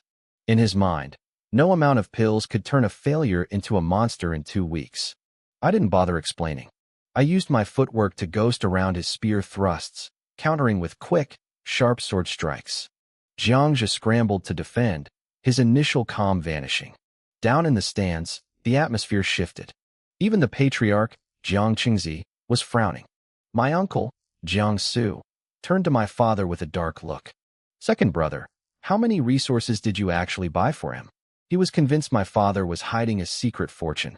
My father just shook his head, looking just as stunned as they were. I honestly don't know. Maybe Chun'er's soul is just special. Don't be ridiculous, Jiang Su hissed. The awakening happened in front of everyone. There was no mistaking a trash soul. They assumed my father was lying, but they couldn't stop the match to interrogate him. Back on stage, Jiang Zhe was falling apart. I was only 10 years old, yet I was fighting like a seasoned warrior. My movements were like a slippery eel, making his spear's strikes hit nothing but air. He realized that while strength was important, my combat instinct was terrifying. My basic arts, at the perfection level, were actually stronger than his high-grade spear techniques. 5 minutes in, I saw an opening. I lunged. Before he could reset his stance, my blade was at his throat. "I lose," Jiangzhe muttered, his face pale with defeat. The other boys I had beaten looked even worse. If I was a trash, what did that make them? As I walked off the stage, Jiang Ming blocked my path. His eyes were burning with greed. "Jiang Chun, what kind of treasure did you steal and eat?" "Move," I said, my voice cold. "Don't play dumb," he snarled. "A loser like you couldn't get this strong without some miracle herb. Hand it over, and I'll stop bullying your family." I pushed past him. "I've been in seclusion. I haven't even left the house. Get lost." Jiang Ming watched me go, a cruel smile forming on his lips. If I hadn't left the house, he figured my father must have found the treasure for me. He decided right then that he would dig that secret out of us, no matter what. The 4th round went by quickly. Jiang Ming won his match easily, and I fought my way through the remaining bracket. Against all odds, the final 4 included 2 newcomers, the genius Jiang Ming and the trash Jiang Chun. But everyone said my journey ended here. My next opponent was Jiang Hu. He was a powerhouse with 18 meridians opened, giving him the strength of 9 bulls and 2 tigers. One hit from his heavy saber would shatter my bones. Jiang Hu stepped onto the stage, his massive blade resting on his shoulder. He looked at me and grinned. "Bad luck, kid. The elders want Jiang Ming to win the top spot, so they scheduled me to knock you out." I gripped my sword, my muscles tensed. I knew I couldn't take a single direct hit. "Watch my blade," Jiang Hu roared. He leaped forward, his saber cutting through the air with a terrifying crack like a whip. I braced myself to dodge, but then something strange happened. Mid-swing, the trajectory of his blade shifted. Instead of hitting me, he slammed the weapon into the stone floor, carving a deep trench in the stage. I froze, confused. "I forfeit," Jiang Hu said loudly, laughing. The crowd went silent. Why would the strongest contender give up when he was a step away from the finals? The prize difference between 2nd and 3rd place was massive. "Don't overthink it," Jiang Hu whispered to me, his voice hearty. "I just can't stand the way the elders rig these matches. It's supposed to be a fair fight, not a scripted show for the gifted kids. Go win the whole thing for me, okay?" He shouldered his blade and walked off. He didn't mention that years ago, my father had saved his father's life in the mines. This was his way of paying back the debt. I stood alone on the stage, the winner by default. Below, the patriarch's face was dark with rage. Jiang Hu had just called out the entire clan's corruption in front of everyone, and now, there was nothing standing between me and the finals. The crowd was still buzzing, and the elders looked like they'd swallowed live coals. This was a direct slap to the patriarch's face. Presumptuous, Wang Siping, the head steward, pointed a trembling finger at Jiang Hu. "The family's arrangements are made for a reason. Who are you to question them?" Jiang Hu didn't even look back. He just let out a mocking laugh that turned Wang Siping's face a deep, angry purple. "Patriarch," Wang Siping hissed, turning to Jiang Qingzi. "Jiang Hu is arrogant and disrespectful. Should we punish him?" Jiang Qingzi's expression was dark and unreadable. Jiang Hu had humiliated him during the most important event of the year. "Let the competition continue first," he said coldly. "Once it's over, I'll deal with him." On the stage, the elder in charge announced the result. Jiang Cheng wins. The final match will be Jiang Ming versus Jiang Cheng. We were given 10 minutes to rest. I sat down and closed my eyes, focusing on my breathing. Across from me, Jiang Ming was doing the same. By now, his secret was out. He had opened 17 meridians. He was at the very peak of the 5th level of the pulse-opening realm. For someone who had only awakened 15 days ago, the amount of resources the clan must have poured into him was staggering. My 5 stolen chi-gathering pills had clearly been the foundation of his rapid growth. "Go, brother. Beat that bully," my little sister Jiang Shui cheered from the sidelines. Jiang Ming opened his eyes and smirked. "It's about time, Jiang Cheng. Get up here. Once I beat you, I'm taking the rewards for both 1st and 2nd place. With those, I'll break through to the martial master realm." The crowd was already whispering. Based on my previous fights, they guessed I had opened 12 to 14 meridians. Against Jiang Ming's 17, I didn't stand a chance in their eyes. I stood up silently and stepped onto the stage. 3 moves, Jiang Ming said, holding up 3 fingers with a cocky grin. I'll break you in 3 moves. I didn't say a word. My hand gripped the hilt of my sword. Begin, the elder shouted. Jiang Ming didn't hesitate. He lunged at me with everything he had, his sword whistling through the air. He wanted my blood. He wanted this over quickly. Slash. Blood sprayed across the stone. The crowd gasped, frozen in shock. In the heartbeat it took Jiang Ming to close the distance, I had drawn my sword. It was a move so fast the eye could barely follow, the drawing sword technique. My blade carved a perfect arc from his lower right abdomen all the way to his left shoulder. It was a deep, jagged wound. Jiang Ming's eyes went wide. His knees hit the floor with a heavy thud, his strength vanishing instantly. He was finished. Minger, Jiang Su, his father, screamed and rushed onto the stage. That was the perfection realm of the drawing sword technique, the elder stammered. Even Jiang Qingzi stood up, his face pale. Martial techniques are graded in 5 levels: entry, proficient, minor mastery, great mastery, and perfection. Most people spend their entire lives trying to reach perfection in a single move. They couldn't believe that I, the trash soul wielder, had mastered a yellow-grade technique to its absolute limit. What incredible talent, the elder whispered, shaking his head. If only his soul wasn't so poor, his future would be limitless. Below the stage, Jiang, whose eyes were wide. If he had aimed for the neck, he muttered to himself. Even I couldn't have reacted in time. I guess he didn't need me to forfeit after all. On stage, Jiang Su gathered his bleeding son into his arms. He looked up at me, his face twisted with rage. You little animal. How dare you strike your own kin so ruthlessly? He didn't wait for an answer. He lunged forward, his palm whistling toward my face. This wasn't a slap. It was a strike fueled by the power of a martial master.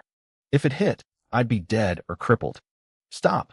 My father, Jiang Zhan, screamed from the stands, but he was too broken to reach me in time. Fortunately, the elder was closer.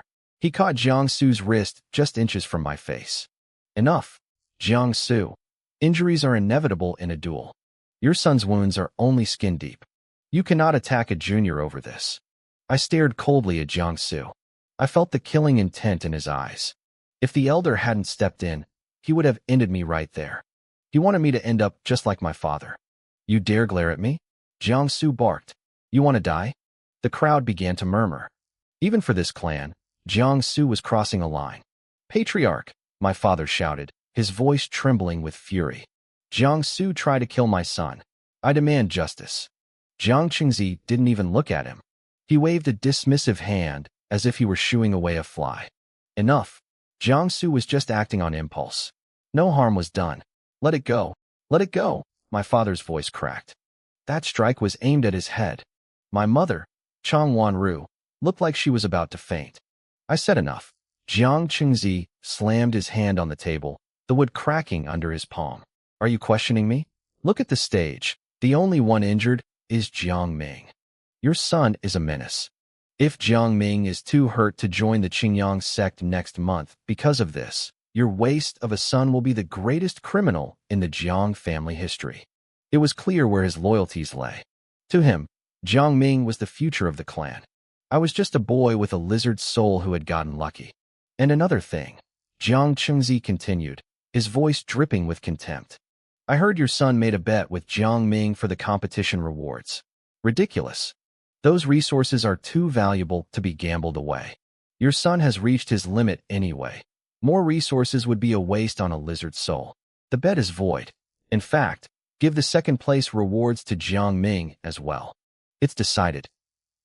He was stripping me of everything. My victory, my rewards, my dignity. The crowd went silent. My father's face went from pale to a ghostly white.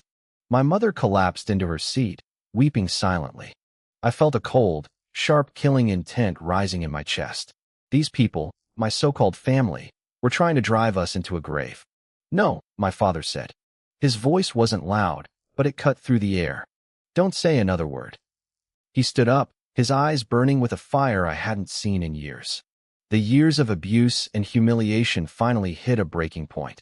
Since the Jiang family has no room for us, my father declared, his voice echoing through the arena, we will no longer waste your precious resources. As of today, I, Jiang Zhan, am leaving the Jiang family. The silence that followed was deafening. You've gone mad. Jiang Chengzi sputtered, his face turning a sickly shade of gray. He never expected my father to actually stand up to him in front of everyone. Jiang Chengzi's face turned a violent shade of red. He slammed his hand down on the table, so hard the solid wood snapped into pieces. As the head of the Jiang family, he hated nothing more than defiance, especially from his own son. Second brother, watch your words, Jiang Su said, his voice sinking low. From the moment you were born, you were branded with the Jiang name. You don't just get to say you're leaving. Have you even thought about the scandal this will cause for our family? Scandal? You're actually worried about your reputation? My father let out a cold, mocking laugh. You're the head of this clan, yet you oppress your own kin and go back on your word regarding resources. You let people beat my son until he was half dead. Does being a genius give someone the right to be a bully? This family is rotten to the core. My mind is made up. As of today, my branch is leaving the Jiang family. The arena erupted in whispers. Everyone knew how cruel Jiang Chengzi had been to us, but no one had ever dared to fight back. Seeing my father stand his ground sent a shockwave through the crowd. But he wasn't finished. Before a stunned Jiang Chengzi could speak, Jiang Hu stood up and laughed loudly from the stands. Uncle is right. I've had enough of this pathetic family anyway, Jiang Hu shouted. If Uncle is leaving, count me in too. That started a landslide. One by one, other branch members stood up. I'll follow the second master, one man called out. He saved my life years ago. I won't turn my back on him now. Wherever the second master goes, I go, another added. In total, about 20 people stepped forward. These were mostly side branch members, people my father had helped or mentored over the years. They saw how we were being treated and decided they had seen enough. Jiang Chengzi's teeth ground together so loudly I could hear them. He was shaking with rage. You all want to leave? Fine, he hissed. I didn't realize my second son had such a following. But remember this, in Xuanwu City, without a clan, you are nothing but wandering ghosts. No one will take you in. He was terrified, and I knew why. If 20 people, including a talent like Jiang Hu, walked out at once, it would be the biggest scandal in a century. It would make Jiang Chengzi look like a failure who couldn't keep his own house in order. My father didn't care about the old man's face anymore. He bowed to the people who chose to follow him, then turned back to the patriarch. Xuanwu City is a big place, my father said firmly. We don't need this clan to survive.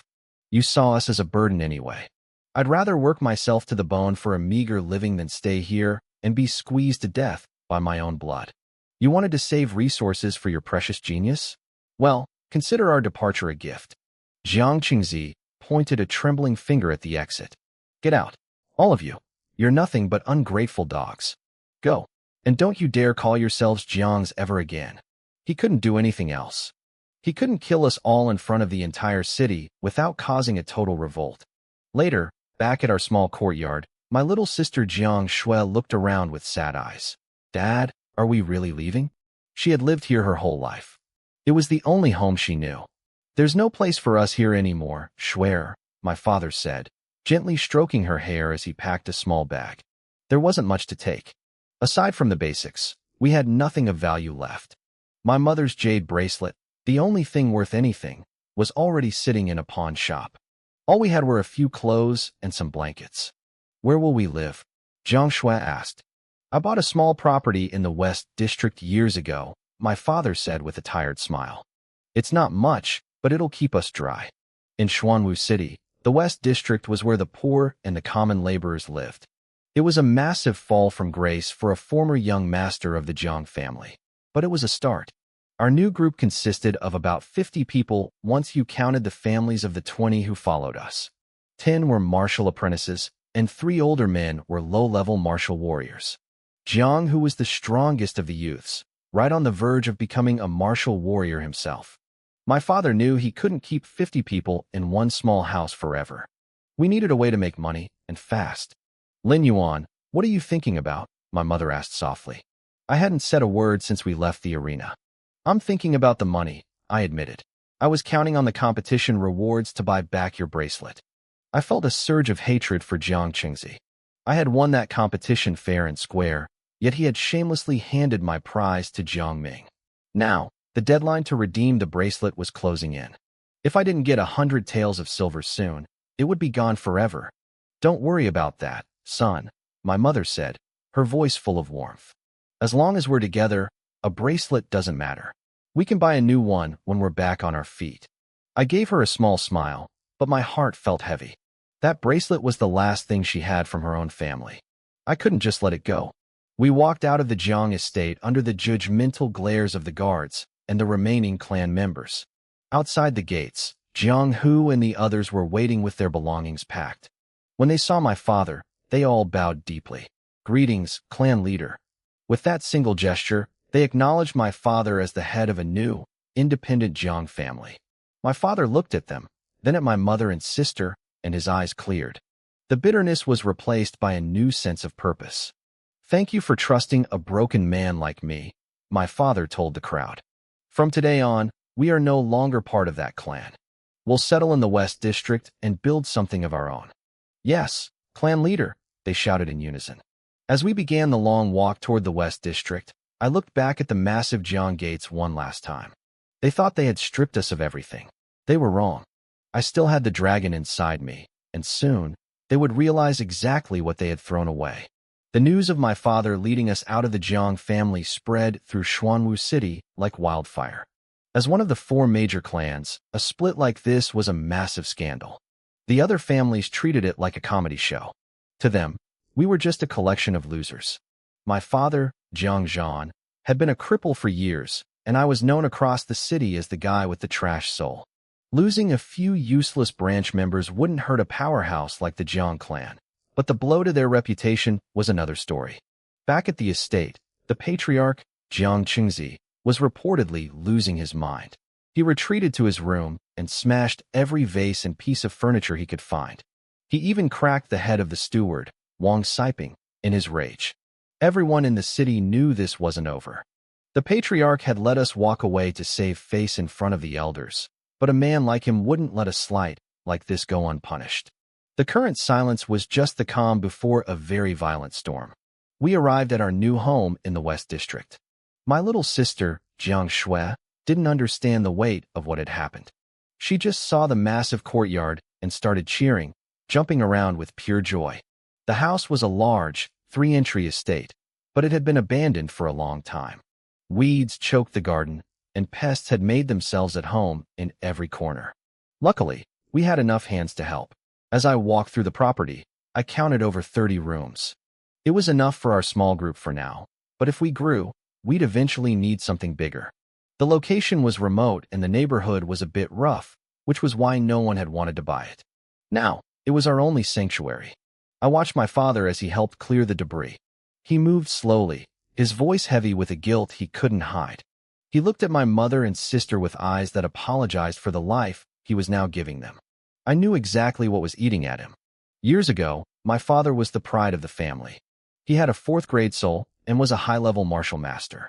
He was on track to become a martial grandmaster before he turned 35. But during a war over spirit mines, the patriarch had forced my father to fight a series of brutal gauntlet matches to secure more territory for the clan. My father fought until his meridians snapped. He became a broken man so the Jiang family could get rich. If he hadn't been crippled, the clan would never have dared to treat us like dirt. I looked at his slumped shoulders and made a silent vow. The world was vast. Just because the local doctors couldn't heal him back then didn't mean he was a lost cause. I would find a way to fix him. After an hour of hard work, the house finally looked livable. We hauled our meager belongings inside, and for the first time in years, the air felt clear.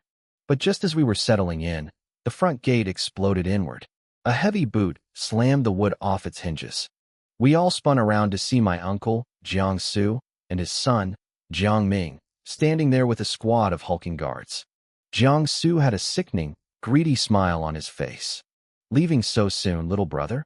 Jiang Su sneered. "You didn't even say goodbye." My father stepped forward, shielding us. What is this? We've already left the clan. Are you really here to kick us while we're down? Our loyal martial masters, and the boys like Jiang who immediately grabbed their weapons. The tension in the yard was thick enough to cut with a blade. I don't have time to waste on a bunch of failures, Jiangsu said, his eyes scanning the property. I'm glad you're gone. But before you get too comfortable, you need to explain something. Where did you get the resources to push your trash son to the 12th level of the Pulse Realm in just 2 weeks? He stepped closer, his voice dripping with poison. If someone used their position to embezzle family property for a useless brat, I need to know. I'm here to recover what belongs to the Jiang clan. It was a trap. If he could frame my father for theft, the clan would have a legal excuse to hunt us down and execute us as traitors. My father's face turned pale with rage. I don't have any stolen resources, my father growled. Get out of my house. We'll see about that, Jiangsu laughed. He waved a hand to his guards. Search everything. Don't leave a single stone unturned.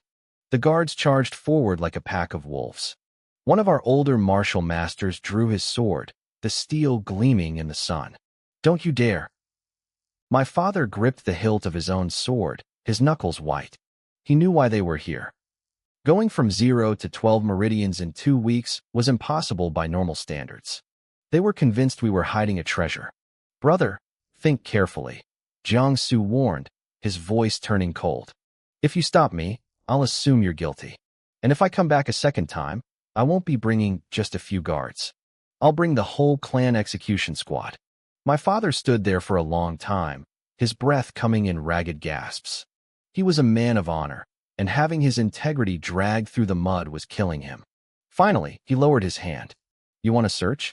Fine, my father said, his voice like ice. But this happens once. And you stay away from the personal belongings of the men who followed me. They have nothing to do with your petty grudge. Jiangsu gave a dismissive wave. I don't care about their pocket change. I want the real prize. He didn't believe for a second that we were poor. He thought I was the key to a hidden fortune. He barked another order, and the guards shoved past us, storming into our new home and tearing everything apart. My father and the others stood there, faces flushed with a mix of fury and absolute helplessness. Little Schwerer was terrified by these uninvited guests, sobbing quietly as she buried her face in my mother's arms. My hand tightened around the hilt of my sword. My eyes locked onto Jiangsu and his son. In that moment, the burning desire to become stronger reached a fever pitch. I bet you never thought you'd see this day, did you, Jiangchun? Jiang Ming sneered, looking down at me with pure arrogance. You used to be the top genius of the younger generation. Everyone kissed the ground you walked on, and even Grandpa favored you. But now, your mask has been ripped off. You can't pretend anymore. I looked at him coldly. What are you trying to say? I have nothing to say to a loser like you, he laughed. I just wanted to remind you that from now on, we live in 2 different worlds. I am a chosen son of heaven, destined to join the Qingyang sect. And you? You're just a mud-legged traitor to the Jiang family. Next time you see me, you'd better drop that arrogant look, or I won't mind teaching you a lesson myself. I knew where his malice came from. For years, he had lived in my shadow, constantly compared to me by the elders.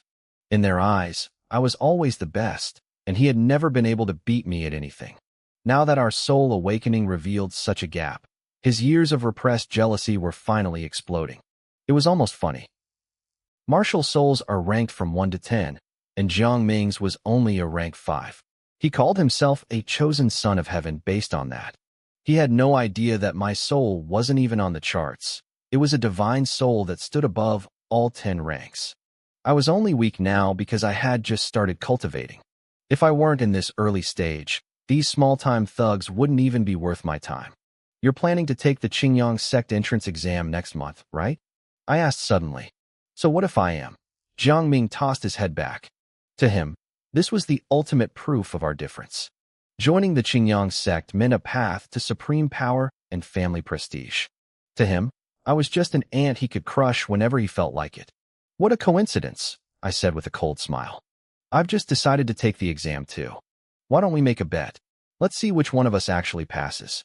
The words hit Jiang Ming like a joke. He burst into a fit of exaggerated laughter. Did I hear that right?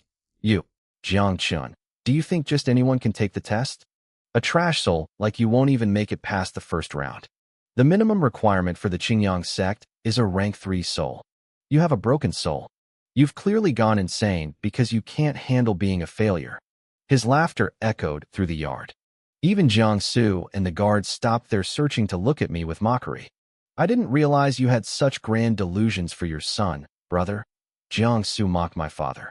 Do you really think this waste is going to get into the sect and save your little circus act? My father and the others were stunned. They didn't think I had a chance either, but my father wasn't about to let them insult me. He remembered how I had shocked everyone at the clan competition 2 weeks ago. Part of him was starting to wonder if we had all misjudged my martial soul from the start. It's not for you to decide whether my son passes or not. My father snapped back. If the day comes that he actually enters the sect, I hope you're prepared to eat those words. You're just as crazy as he is, Jiang Su scoffed, turning his back on us. A few minutes later, the head guard returned, looking frustrated. Young master, we've searched the entire house. There are no resources here. We even checked the latrines and dug up the floors. All we found were some cheap furniture and low-grade weapons. Jiang Su froze. Nothing? Did you check for hidden cellars? Jiang Ming couldn't believe it either. How could I have opened 12 meridians in 2 weeks without a massive hoard of pills? Even with a dozen chi-gathering pills, a trash soul shouldn't have been able to progress that fast. They were convinced we were hiding a treasure, but unless we had a high-level storage ring, which we didn't, there was nowhere left to hide anything. Jiang Su's face darkened. Fine, brother. It seems you've hidden things deeper than I thought. There is no hidden treasure, my father said coldly. Your greed just blinded you. Now get out of my house. You aren't welcome here. Jiang Su stared at my father for a long time before letting out a chilling laugh. Fine, we're leaving, but don't think you'll find peace here. Xuanwu City is small, and you'll find that life outside the Jiang family is very, very difficult. Let's see how long you last. With that final threat, they marched out, leaving our small group in a heavy silence. Patriarch, Old Kai, one of our senior martial masters, whispered. Jiang Su meant what he said. He'll probably target our shops in the West District. If they block our income, we won't be able to survive for long. My father looked at the worried faces around him. Don't panic. Open the shops as planned. I'll reach out to some old friends and see if we can find new partners. This city is big. The Jiang family doesn't own everything. The city lord controlled everything, and the Jiang family was only at the bottom of the 5 major clans. They didn't own the sky. We had 3 martial masters and several practitioners on our side, which made us stronger than most small families. My father, Jiang Zhan, smiled and encouraged everyone, telling them that if we could just survive this difficult start, our branch would eventually prosper. As they began discussing business plans, I slipped away to my room. I knew I wasn't joking earlier. The best way to help my family was to get stronger. In 1 month, the Qingyang sect would hold their recruitment. If I joined them, the main Jiang family wouldn't be a threat anymore. I had already opened 12 meridians, and the 13th was close, but that wasn't enough to guarantee a spot in the sect. I needed resources to speed things up.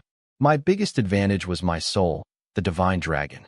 It could swallow spiritual energy, natural treasures, and pills, refining them into pure energy to build a perfect foundation. But without resources, I couldn't maximize its potential. I didn't have pills or treasures, so I had to look elsewhere. The dragon soul could also consume the flesh and cores of demonic beasts. Going into the wild was dangerous at my level, so I decided to spend a few more days opening more meridians until I had the strength of 1 Jia, the power of 9 bulls and 2 tigers. Only then would I be ready to hunt. I sat cross-legged on my bed and began to circulate the divine dragon heaven-testing art. The energy moved through my 12 meridians in a perfect loop. I felt a powerful suction pulling the surrounding spiritual energy into my body. The dragon soul swallowed it all, purified it, and sent it back into my dantian. I lost track of time as my strength grew at a rate that would have terrified a normal cultivator. While I trained, my father and the others were busy trying to make a living. It went exactly as we feared. The shops we opened in the East and West districts were hit with trouble immediately. Thugs showed up demanding fake debts, injuring several of our people in the fights. When that failed, people reported us to the government, claiming our food was poisoned. My father spent his days running from one crisis to another, losing money instead of making it. A week passed before I finally opened my eyes. I walked outside and threw a few punches, listening to the air crack like a whip. I had opened 18 meridians. I now possessed the strength of one jia. Actually, based on how I felt, my true power was likely 50% higher than that. I felt a surge of excitement. No one else could boast this kind of power at the 18 meridian stage. Most practitioners hit a wall at 18, unable to progress unless they became elite disciples of a great sect. But I had 91 more meridians waiting to be opened. I couldn't even imagine how strong I'd be at the end. It was time to stop hiding. Closed-door cultivation was becoming too slow. I changed into plain clothes, strapped my long sword to my waist, and stepped out. My mother, Chang Wanru, was hanging laundry, wiping sweat from her forehead. She smiled when she saw me. "Finished training, Chunu?" she asked. "I am." "Mom, where's Shuer?" I asked, looking around. My 7-year-old sister was usually glued to my mother's side. "Jiang, who came to pick up lunch for your father, and Shuer begged to go with him," she explained. "They should be at the Huajiang fabric shop in the West Market." My father had renamed our shops Huajiang to distance us from the main Jiang clan. I headed toward the West Market to check on things, but as I got closer, I saw a crowd gathered in front of the shop.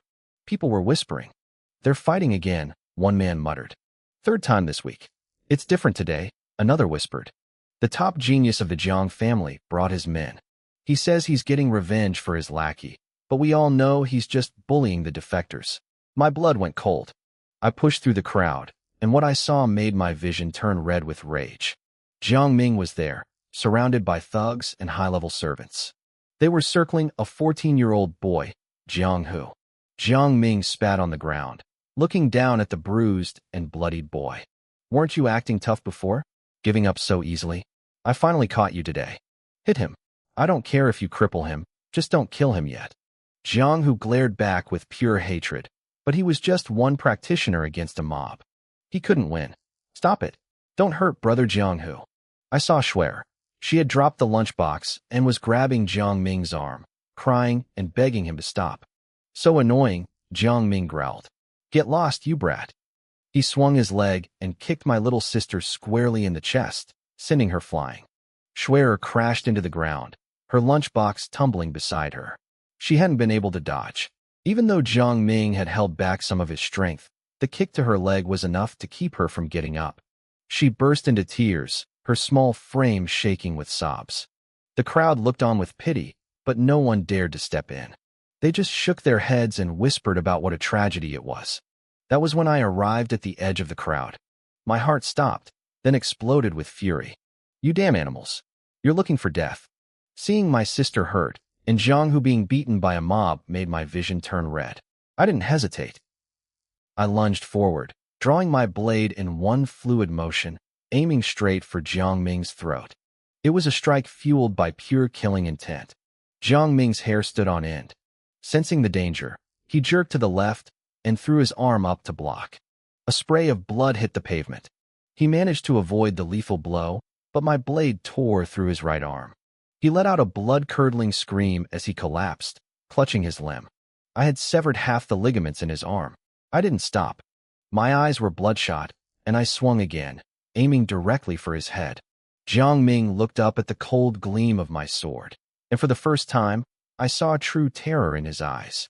He had spent the last 7 days reaching the peak of the martial path, just one step away from becoming a martial master. He possessed the strength of a full bull. Yet, facing me, he had no power to resist. "No, stop," he shrieked, scrambling backward on the ground like a terrified insect. Right as my blade was about to connect, a sharp voice pierced the air. "Impudent brat, how dare you!" A flash of sword light, faster and more precise than mine, struck my blade and knocked it out of my hand. I looked up to see an old man in long robes standing protectively in front of Jiang Ming. He frowned at me. I recognized him instantly. It was Jiang Zhonglin, the elder who had served as the referee during the family competition. He was a high-level martial master, one of the strongest in the clan. I hadn't realized he had become Jiang Ming's personal bodyguard. "Elder, my hand, my hand." Jiang Ming howled, holding his useless right arm. His face was twisted with hatred. That animal tried to kill me. Kill him. Kill him now. I ignored his screaming and rushed to Schwer, picking her up gently. I checked her leg, breathing a sigh of relief when I realized the bone wasn't broken. Schwer, does it hurt? I asked softly. It doesn't hurt, she lied, wiping her tears. She looked at the elder and then at the furious Jiang Ming with deep unease. She was young, but she knew that if that old man attacked, I wouldn't be able to escape. Jiang, who took advantage of the thugs being stunned, to limp over to my side. I'm sorry, Jiang Cheng, he said, his voice thick with guilt. I shouldn't have brought Schwer out. It's my fault. I didn't expect the shopkeeper to be lured away by trouble at another store. Jiang Ming had an ambush waiting. I began circulating my qi into Schwer's leg to bring down the swelling. It's not your fault, I said, shaking my head. This was premeditated. Besides, he only hates you because of me. Elder, what are you waiting for? Kill him. Jiang Ming screamed again, enraged that Jiang Zhonglin hadn't moved. Jiang Zhonglin ignored the shouting.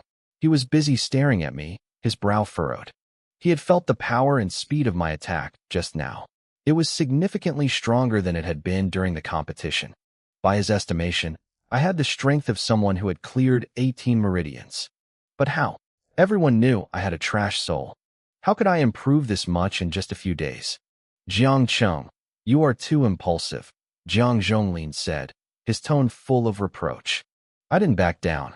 I glared at Jiang Ming, my voice cold and sharp. My family is my bottom line. If you dare lay a hand on them, be prepared to face my wrath. Jiang Ming, I've tolerated you enough times. The sheer killing intent in my voice made Jiang Ming shiver. For a second, the memory of me dominating him in the arena flickered in his eyes. But then he remembered who was standing next to him. Who do you think you are? Jiang Ming spat. I am a genius destined for the Qingyang sect. You're just a piece of trash who dared to injure my hand. You're dead. Elder, he threatened my life. If you don't act, I'll tell my grandfather you're protecting a traitor. Jiang Ming's constant barking was starting to grate on me. In this world, a severed ligament wasn't impossible to heal, but I regretted not taking his whole arm off while I had the chance. However, facing a high-level martial master, I knew I had to be smart. I couldn't push my luck too far. I ignored Jiang Ming's insults and cupped my hands toward Jiang Zhonglin. Elder Zhonglin, I am grateful for the time you blocked Jiang Su's attack for me on the stage. But as for today, no one here is a fool. Jiang Ming lured my father away, led a mob to jump Jiang Hu, and then kicked a 7-year-old girl. I only gave him one sword strike. Is that really excessive? I stepped forward, my voice raising so the crowd could hear. This is the Great Qi Empire. This is Xuanwu City, governed by City Lord Qiyang. It is not the Jiang family's private backyard. If you want to pursue this, I am happy to go to the City Lord's manor and let him decide who is at fault. I wasn't sure the City Lord would actually help me, but I knew the law. Xuanwu City strictly forbade intentional crippling and murder. If I turned this into a public scandal, the Jiang family would suffer far more than I would. You certainly have a silver tongue for a 10-year-old, Jiang Zhonglin said with a faint, dry smile. He sheathed his sword. Let's go, Jiang Ming. I'm taking you to a healer. Jiang Ming's face turned pale. Elder, he hurt me. Even if you don't kill him, you have to teach him a lesson. My grandfather told you to protect me. If you let this go, he'll hold you responsible. Jiang Zhonglin had finally had enough of the brat's shouting. He released the crushing pressure of a martial master, directing it straight at Jiang Ming. Listen closely, he growled. Having talent is luck. Being arrogant is just digging your own grave. I have protected this family for decades. Even your grandfather doesn't dare scream at me. You are nothing. The Jiang family does not take orders from you. Under that immense pressure, Jiang Ming's face went through a dozen shades of color. He finally shut his mouth, gave me one last hateful glare, and followed the elder away. A short while later, my father, Jiang Zhan, arrived after hearing the news. When he saw Schwenner's bruised leg, his face fell. It's my fault, he said, his voice heavy with regret. I was so distracted these past few days that I fell for such a simple trick. Maybe I shouldn't have led us away from the main clan. Father, you didn't do anything wrong, I said firmly. With the way the patriarch favors them, staying there would have been worse. They would have just targeted us from the inside. Jiang Zhan sighed. In this world, being powerless was the ultimate sin. He looked at the shop, then at us. Let's go home. There's no point keeping the shop open today. We'll find another way. He started to lead the way back, but I stayed where I was. Father, I said quietly, I'm not going back yet. My cultivation had hit a plateau. To break through, I needed real-world experience. I told my father, Jiang Zhan, that I was leaving for the wilderness. He looked at me, stunned. He asked if I was serious about going out there alone. I explained that I had already opened 18 meridians. My strength was growing, but my combat skills were lacking. I didn't tell him my real goal was to devour demonic beasts to fuel my dragon soul. I just kept it simple.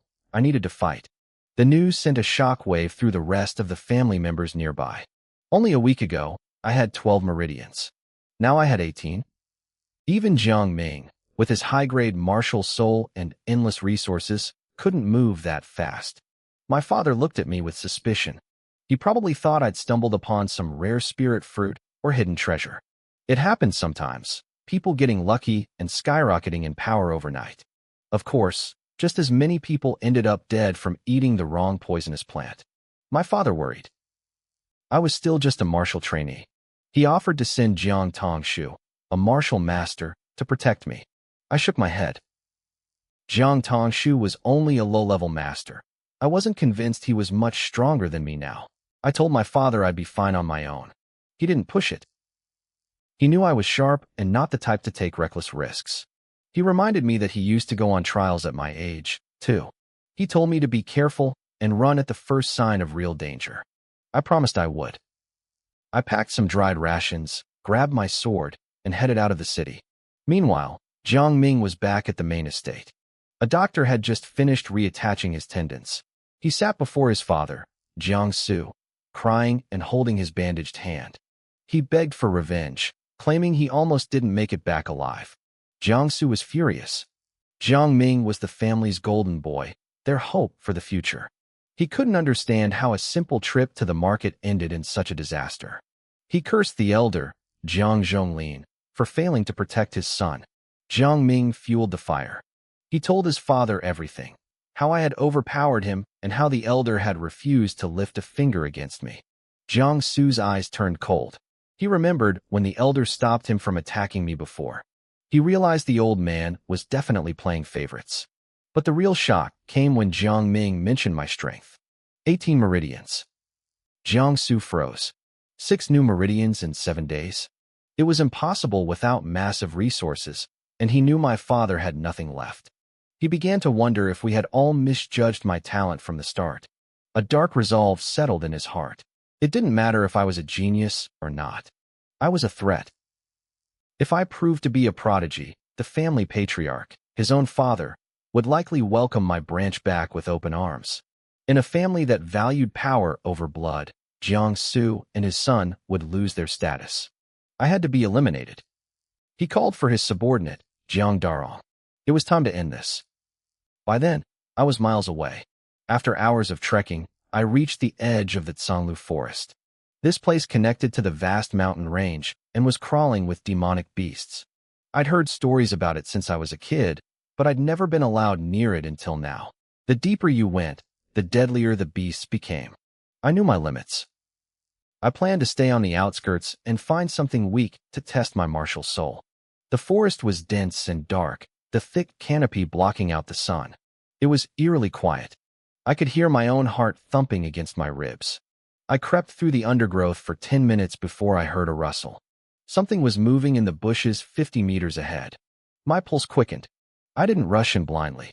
I picked up a heavy stone and hurled it into the brush with all my might. A loud thud was followed by a sharp, pained squeal. I hit it.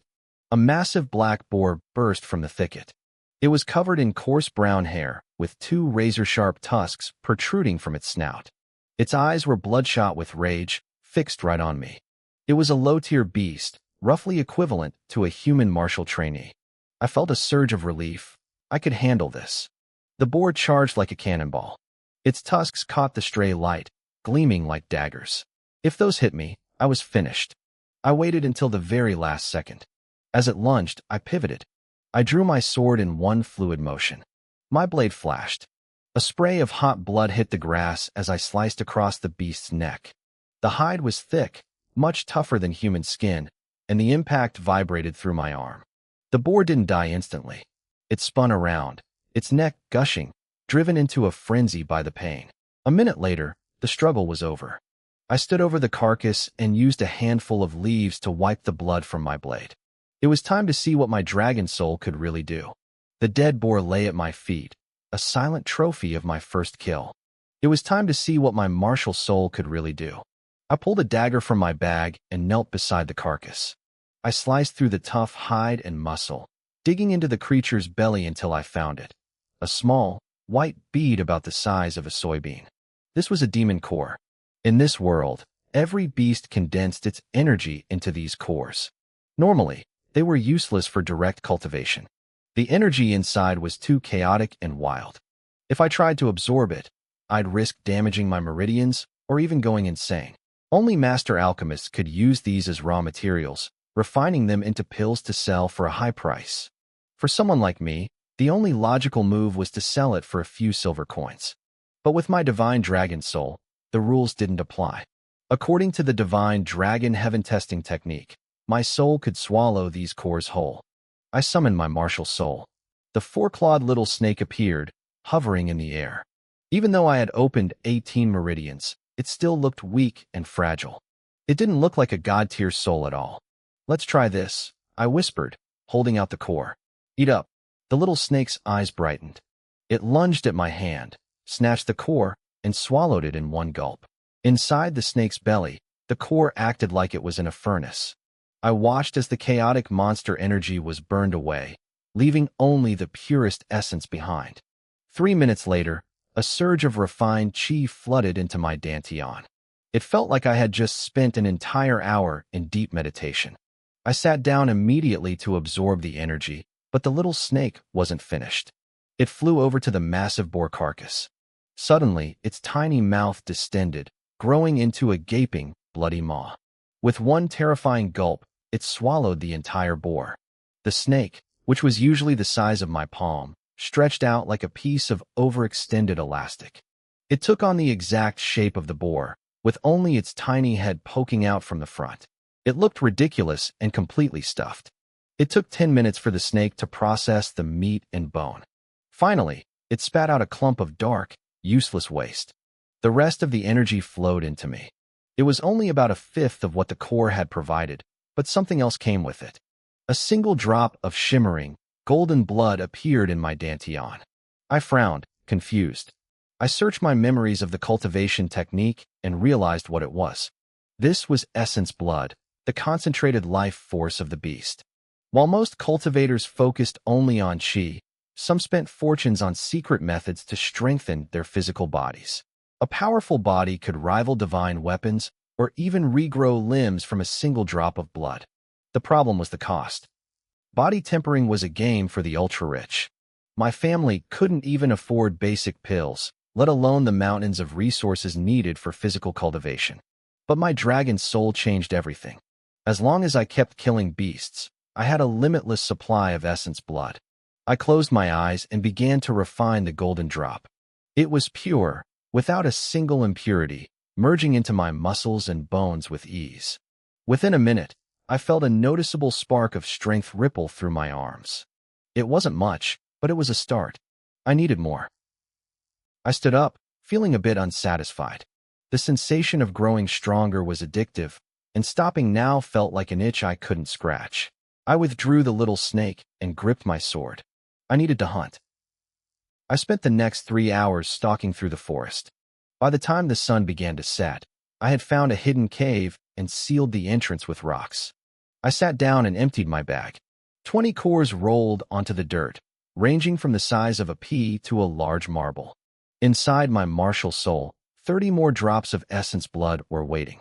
I had learned that bigger beasts gave more blood, while higher-level beasts gave better quality. The forest at night was a death trap, so I decided to stay put and focus on a breakthrough. I triggered the absorption. A massive wave of chi crashed into my dantian, so much that I felt bloated and tight. I channeled the energy, slamming it against my closed meridians. One snapped open. then another. I tried for a third, but the energy began to flicker out. I didn't panic. I immediately started refining the 30 drops of essence blood. An hour passed in total silence. When I finally opened my eyes, I had opened 20 meridians in total. My physical strength had jumped by nearly 30%. I could feel the power humming under my skin. I wasn't just a trash lizard user anymore. I was becoming something much more dangerous. My physical strength and defensive power had improved significantly. I felt a surge of joy as I ran through a series of fist forms to test my limits. I pulled out my dagger and carefully drew the blade across my arm. Normally, my skin was no tougher than a commoner's, and a sharp edge would leave a bloody trail with ease. But now, I felt a strange resistance. The blade dragged against my skin, feeling sluggish, almost like when I had tried to cut into the thick hide of the wild boar earlier. This was it. My physical body was actually getting tougher. With my open meridians and this new physical resilience combined, my strength had jumped by several levels. I was already far beyond any ordinary martial student. My current body wasn't legendary yet, but the potential was there. I knew that one day, I would surpass even the masters of legend. I pushed those thoughts aside and kept practicing. By dawn the next morning, I had successfully forced open my 21st meridian. After a quick bite to eat, I headed back into the brush for another day of hunting. The forest was quiet until a low-tier tiger beast crossed my path. I didn't hesitate. I drew my bow and fired. The arrow blurred through the air, driven by strength far exceeding my rank, and pierced the tiger's brain instantly. It died without a sound. This kill would give me about 3 drops of essence blood. Not bad. I summoned my little snake soul to devour the beast and moved on. I fought all morning. By noon, I had a heavy bag of monster cores and a decent amount of essence blood stored up. I had also managed to pick a few low-level spiritual herbs. These were rare and could fetch a good price. I made a mental note. Once I had enough to make 200 silver taels, I'd head back to the city immediately. I needed to redeem my mother's jade bracelet before someone else bought it. At this rate, I'd have the money by nightfall. I decided to hunt one more beast, eat lunch, and then refine everything. If I could absorb this entire haul, I might be strong enough to challenge a mid-tier beast. In this world, a mid-tier beast was equivalent to a human martial master. Most beasts, like most humans, had poor foundations and were weak even after breaking through. With my current strength, I figured I was close. If everything went well, I'd have the power of 3 bulls, enough to take on a common martial master. But plans rarely survive the forest. As I was tracking my next target, the hair on the back of my neck stood up. I felt eyes on me. This wasn't the hungry gaze of a beast. It was something colder. It was human malice. I didn't wait to find out who it was. I bolted. If I felt danger, the only right move was to run. Damn it, he's fast, a voice hissed from behind a tree. A masked man in black robes emerged, swearing under his breath as he drew his sword and gave chase. I was fast, but he was faster. Based on the pressure radiating from him, I knew instantly he was a martial master. Fighting him would be a nightmare. I ran for several seconds, but the sound of his boots hitting the dirt was getting closer. I couldn't outrun him. I waited for the perfect moment. I skidded to a halt, spun around, and unleashed a draw sword technique. The blade flashed in the sunlight. The masked man was caught off guard by my sudden turn. He was moving too fast to stop. He barely managed to bring his sword up in time to block. The impact sent a bone-jarring vibration through my arms, forcing me back several steps. He was much stronger than me. Thinking fast, I commanded my martial soul to dump all 60 drops of essence blood I had collected this morning into my dantian. I started refining them on the fly. "Who are you?" I asked, my voice cold. The man's eyes were like a venomous snake's behind his mask. He laughed. "What a stupid question. I'm the man sent to kill you." "Why?" I pressed, trying to buy every second I could. "I'm just a 10-year-old kid with a trash soul. Killing me gains you nothing." Inside, my cultivation technique was screaming. I had already absorbed 1 drop. The man mocked me. "I'm just a man doing a job. Besides, I didn't understand why they wanted you dead until now. 10 years old. A trash soul. No kid your age should be able to move that fast. You're a threat." 3 drops absorbed. Fine, I said. I admit it. My soul isn't trash, but nobody knows that yet. Why not give me a chance? You can see my talent is better than Jiang Ming's. Let me go, and when I become a martial master or even a martial ancestor, I'll repay the favor. 10 drops absorbed. The man hesitated for a heartbeat, then shook his head. Better luck in your next life. He lunged. His sword was like a striking viper, aiming for my throat from an impossible angle. I panicked, throwing myself into a basic movement technique while swinging my sword to parry. Clang, clang, clang. His strikes were incredibly fast. I was barely hanging on, my arms growing numb from the sheer force of his blows. But then, I noticed something strange. The more I moved, the faster the essence blood was being absorbed. It wasn't like sitting and meditating. The heat of battle was fueling the refinement. 20 drops. Just a little longer. I slipped. My arm was too tired to block properly, and his blade hissed through the air, piercing my shoulder. I hissed in pain, the cold steel biting deep. But as he went to pull back, I flicked my left hand. A flash of silver light cut through the air. I was holding my dagger in my left hand, using the draw sword technique again. The man yelped and leaped back, staring at me in shock. A left-handed draw? You're proficient with both hands. In this world, mastering a martial skill was hard enough. Most people didn't master more than a few in their entire lives. To be this skilled with both hands at 10 years old was unheard of. What a waste of talent, he sighed, preparing to finish me. But then he stopped. He looked at my shoulder, the wound he had just made. Instead of gushing blood, a strange, glowing energy was swirling around the gash. The wound was already beginning to change. The wound on my shoulder was closing right before my eyes. In just a few breaths, the deep gash had already half healed. It was the essence blood. As my body absorbed it, the surging energy didn't just give me strength, it acted like a divine medicine, knitting my flesh back together and refilling my stamina. The man in black realized something was wrong. He looked at my shoulder, then at my face, realizing I had been talking just to buy time. Damn you, he roared. You little animal, you actually played me. He lunged at me in a fit of rage.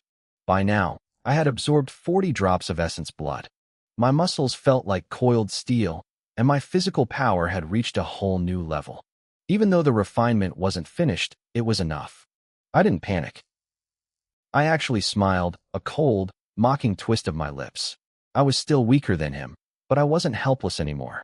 When his blade came whistling toward me, I met it with the sword in my left hand. The impact still vibrated through my bones, but I didn't buckle. I held my ground. The tide was turning. I don't know who you are, I whispered, my voice like ice. But let's see which one of us is more important to the world. Our blades clashed again and again, sounding like rolls of thunder in the quiet forest. I wasn't struggling anymore. I was flowing. When my left arm grew tired, I instantly switched the sword to my right hand and kept the pressure on. The man was growing desperate. He was a traditional fighter, proficient only with his right hand. He couldn't keep up with my ambidextrous assault, and his stamina was flagging. He was gasping for air while I was getting stronger by the second. What are you? He screamed, his voice cracking. You're a monster. I gave you a chance, I said, stepping into his guard. You should have taken it. Now die. I exploded with every ounce of strength I had. I slammed my sword against his, forcing him back, then lunged forward before he could recover. I blocked his desperate counter with my right-hand sword and flicked my left hand. A silver flash. My dagger sang through the air. He didn't even have time to scream. The blade tore through his throat, and a spray of hot crimson coated the grass. He collapsed, his life leaking into the dirt. I wiped the blood from my face and let out a long, shaky breath. That was too close. If he had been a more experienced martial artist with better techniques, I wouldn't have survived. I walked over to the corpse and pulled off the mask. It was a middle-aged man with a face I recognized instantly. I knew it. I muttered, my blood boiling with murderous intent. His name was Jiang Darong. He was a member of a side branch, a well-known lapdog for Jiang Su and the main family. I had seen him at the clan competition only a week ago. This meant Jiang Su and his son had sent a killer after me the moment I left the city. There was no turning back now. Between our two branches, it was officially a fight to the death. I realized I had to be careful. If I returned to the city and they saw me alive, they would know Jiang Darong failed. Next time, they wouldn't send a low-level lackey. They'd send a peak martial master, someone with the strength of 20 bulls. I wasn't ready for that. Not yet. I summoned my soul and began to devour the spiritual energy remaining in Jiang Darong's body. Once I finished refining his energy and the monster cores I had gathered that morning, I felt a massive surge within me. I sat down in a secluded spot and pushed. 1 meridian. 2. 3. I broke through 3 more meridians before the energy settled. With 24 meridians open and my enhanced physical body, I finally possessed the strength of 3 bulls. I could finally hold my own against mid-tier spirit beasts, though I wasn't planning on being reckless. I needed more power. I needed to feel safe. By evening, I had gathered a bag of low-grade herbs. I disguised myself, wrapping a cloth around my face and hiding my blood-stained clothes, and slipped back into Xuanwu City under the cover of dusk. After selling the herbs for silver, I headed straight for the Qian family pawnshop. A senior appraiser sat behind the counter, looking bored. He didn't even flinch at my disheveled appearance or the faint scent of blood clinging to me. In this city, the Qian family didn't care where your money came from as long as it was real. "Are you here to pawn or redeem?" he asked with a professional smile. "Redeem," I said, my voice low. "A while ago, Jiang Zhan pawned a silver bracelet. Is it still here?" The old man blinked, then his eyes cleared. "Ah, you're in luck. It's been over a year, past the official deadline, but we haven't sold it yet. However, the price has been adjusted to 260 taels of silver. Do you want it?" My heart sank. My father had only received 140 taels for it. If we had redeemed it on time, it would have cost 200. Now, they were squeezing me for an extra 60. It was highway robbery, but I had no choice. That bracelet meant everything to my mother. I pulled out 230 taels in banknotes. Then, I dumped 40 monster cores onto the counter. "I'm short on cash," I said. "What will you give me for these?" Monster cores were cheap because most people couldn't use the energy inside them directly. A chi-gathering pill might cost 10 taels, but a core with the same energy wouldn't even fetch 1. The appraiser weighed them carefully. "These are worth 25 taels. That brings your total to 255. He looked at the pile, then at me. "Tell you what," he said, sliding the cores into a drawer. "I'll waive the last 5 taels. Consider it a gesture of good faith for future business. If you need anything else, consider partnering with our Qian family shops first," the appraiser said. He stepped toward a storage cabinet in the back and pulled out a wooden box. Inside sat my mother's silver bracelet. I took the box, feeling its weight, and gave him a polite nod. "Thank you, Elder. I'll keep your suggestion in mind," I said. "Also, I'd prefer it if you didn't mention I was the one who redeemed this." "Of course," he smiled. "Keeping secrets is our job. When your father pawned this, another customer happened to see it, which is why the word spread through Xuanwu City. I hope you don't doubt our reputation because of that." I thanked him again and left. As soon as I walked out, a young clerk leaned over the counter, looking puzzled. "Old Qian, why did you waive those 5 taels?" the clerk whispered. "That's enough to feed a family for a month." Old Qian watched my retreating back, a sharp glint in his eyes. "In business, you always want to sow seeds of goodwill. Didn't you recognize him?" "He was wearing a mask," the clerk muttered. "How could I?" "It's not hard to guess," Old Qian said, his voice dropping. "The city lord and everyone else in Xuanwu City were wrong about that boy's talent. He's only been training for a month, yet he's already hunting in the wild. Don't speak a word of this to anyone. If news leaks, everyone here will be punished." The clerks nodded quickly, terrified by his sudden coldness. I hurried home. By the time I reached our small house, my parents had already finished dinner. My little sister, Shui was reading a book. When she saw me, she practically flew across the room and hugged my legs. "Brother, you're back," she cried. "Mom and Dad said you went out, but I was so scared."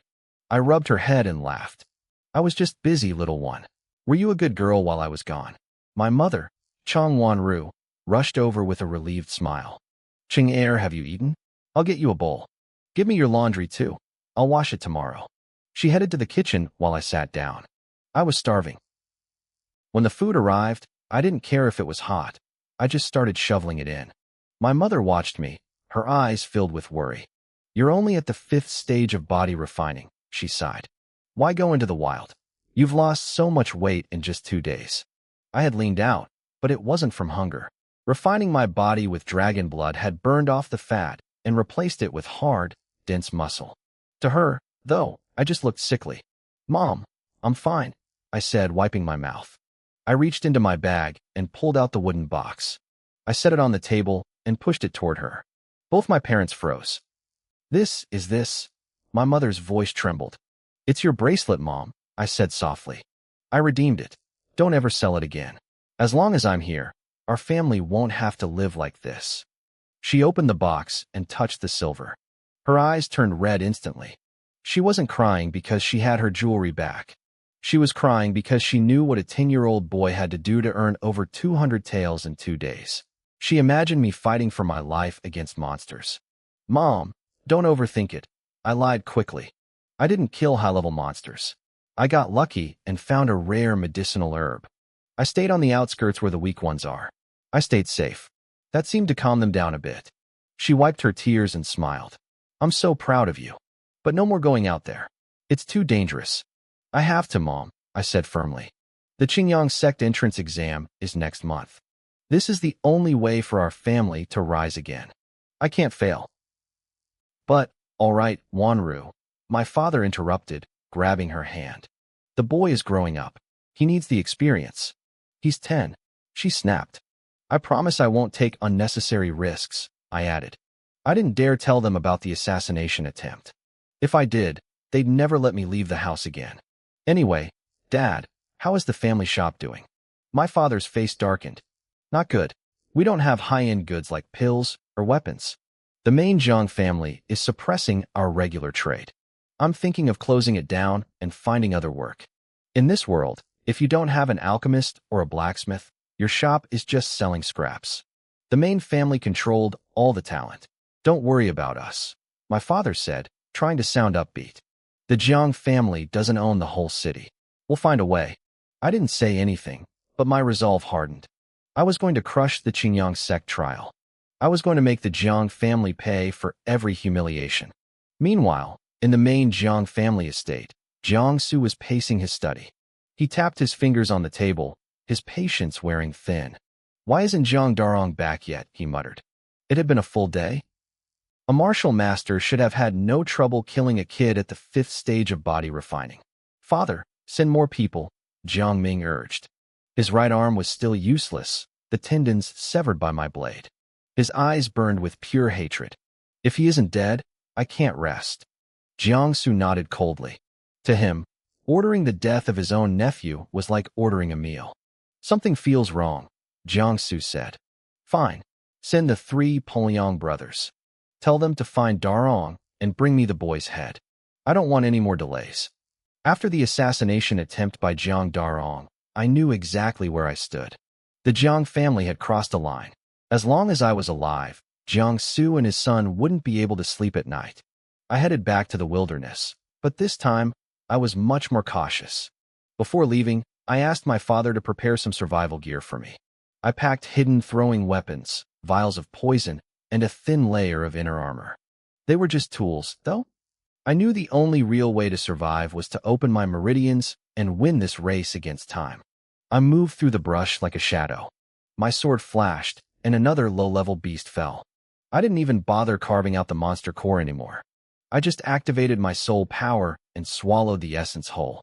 The blood energy and spiritual aura flowed into my martial soul, storing up for when I had time to meditate.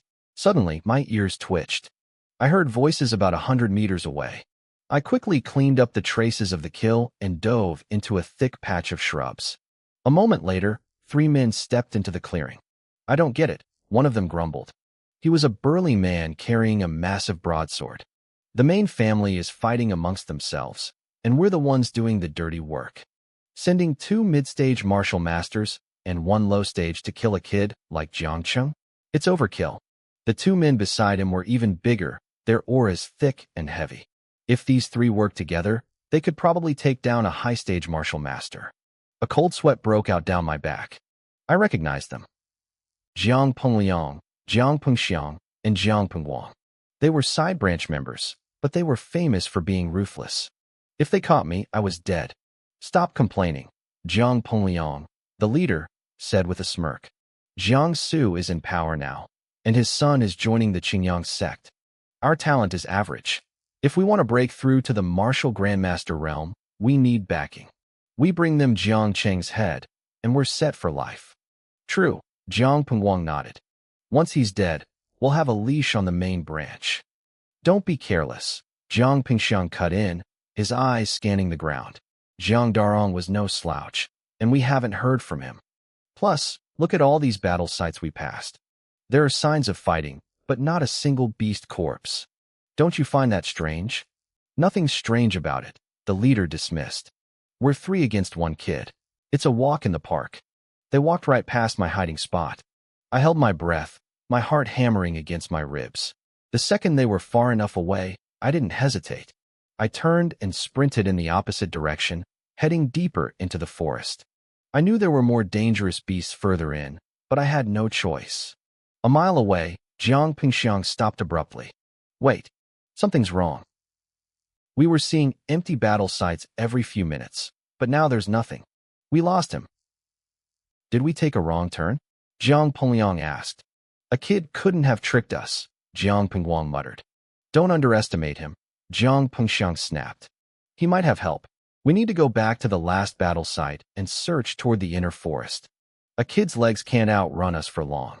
He was the smart one of the 3. He guessed my plan perfectly. Within minutes, they found my tracks near the last kill. A cruel smile spread across his face. Found you. He's just ahead.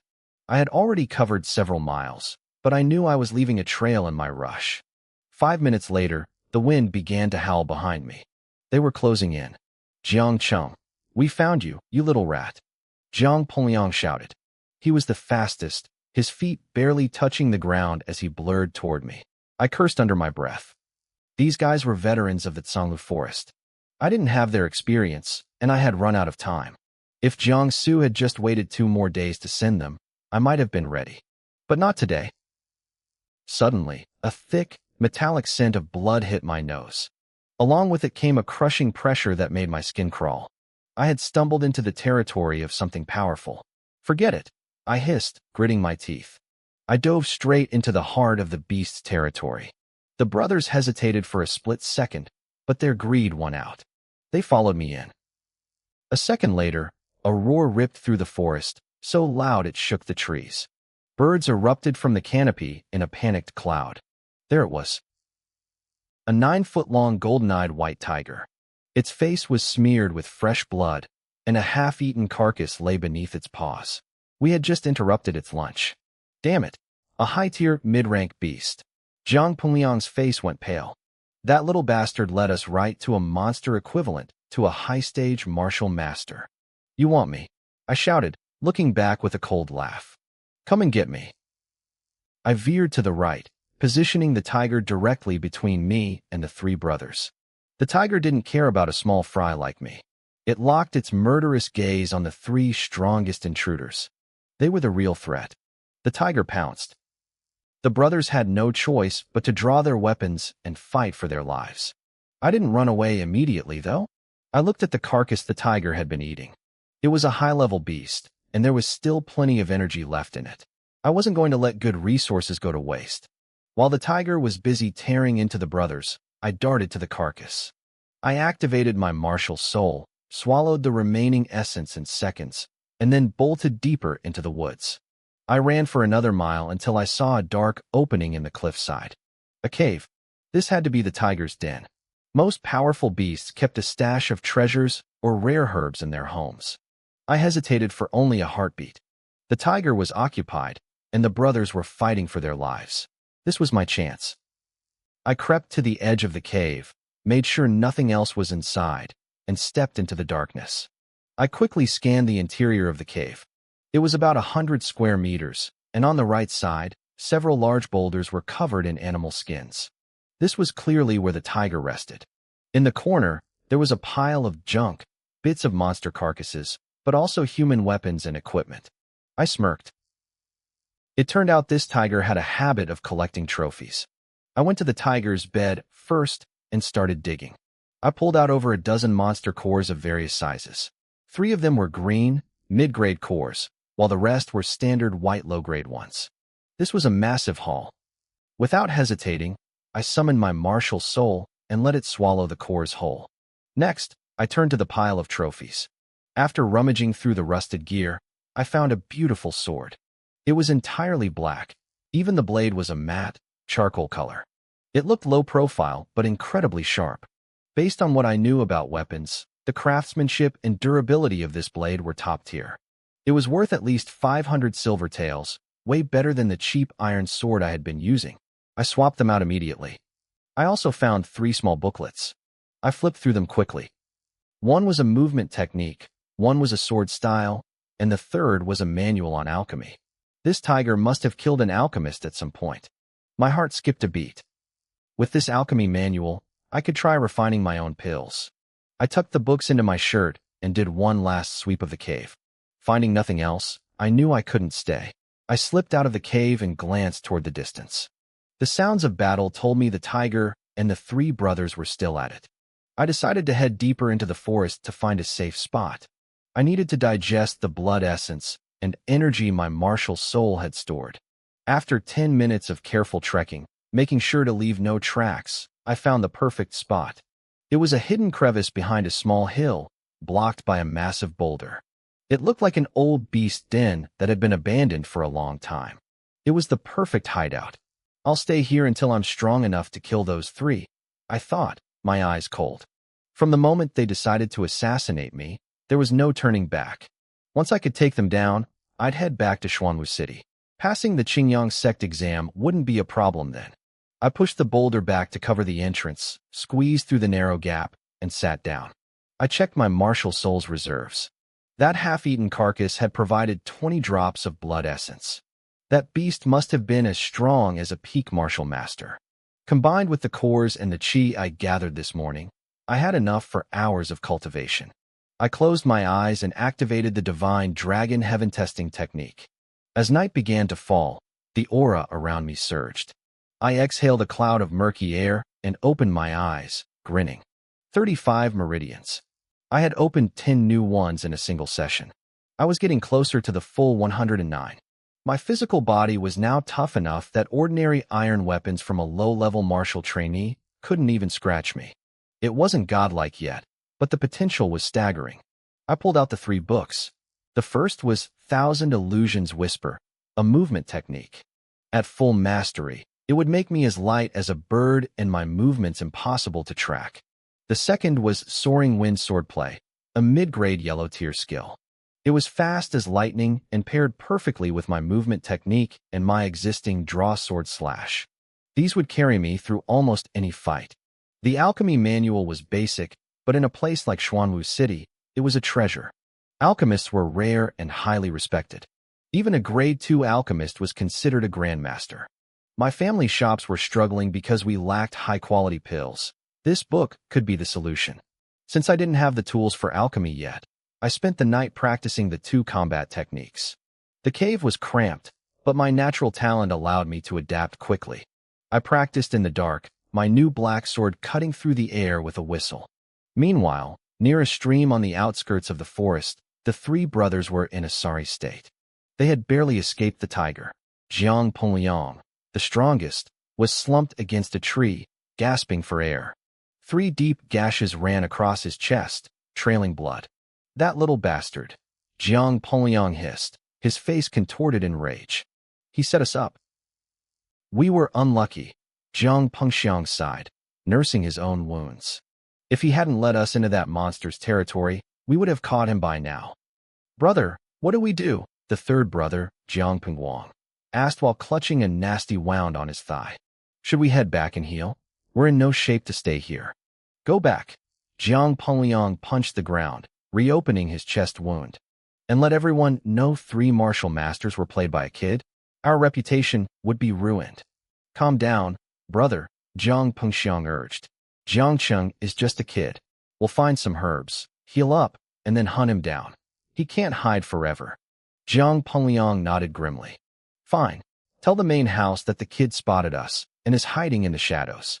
Tell them we'll return once we've finished the job. Just make sure you cover up the wounds, Jiang Pengliang growled, adjusting his torn clothes. Don't let anyone see how badly you're hurt. I can't afford to lose face like this. Don't worry, big brother, Jiang Pingfei promised, nodding quickly.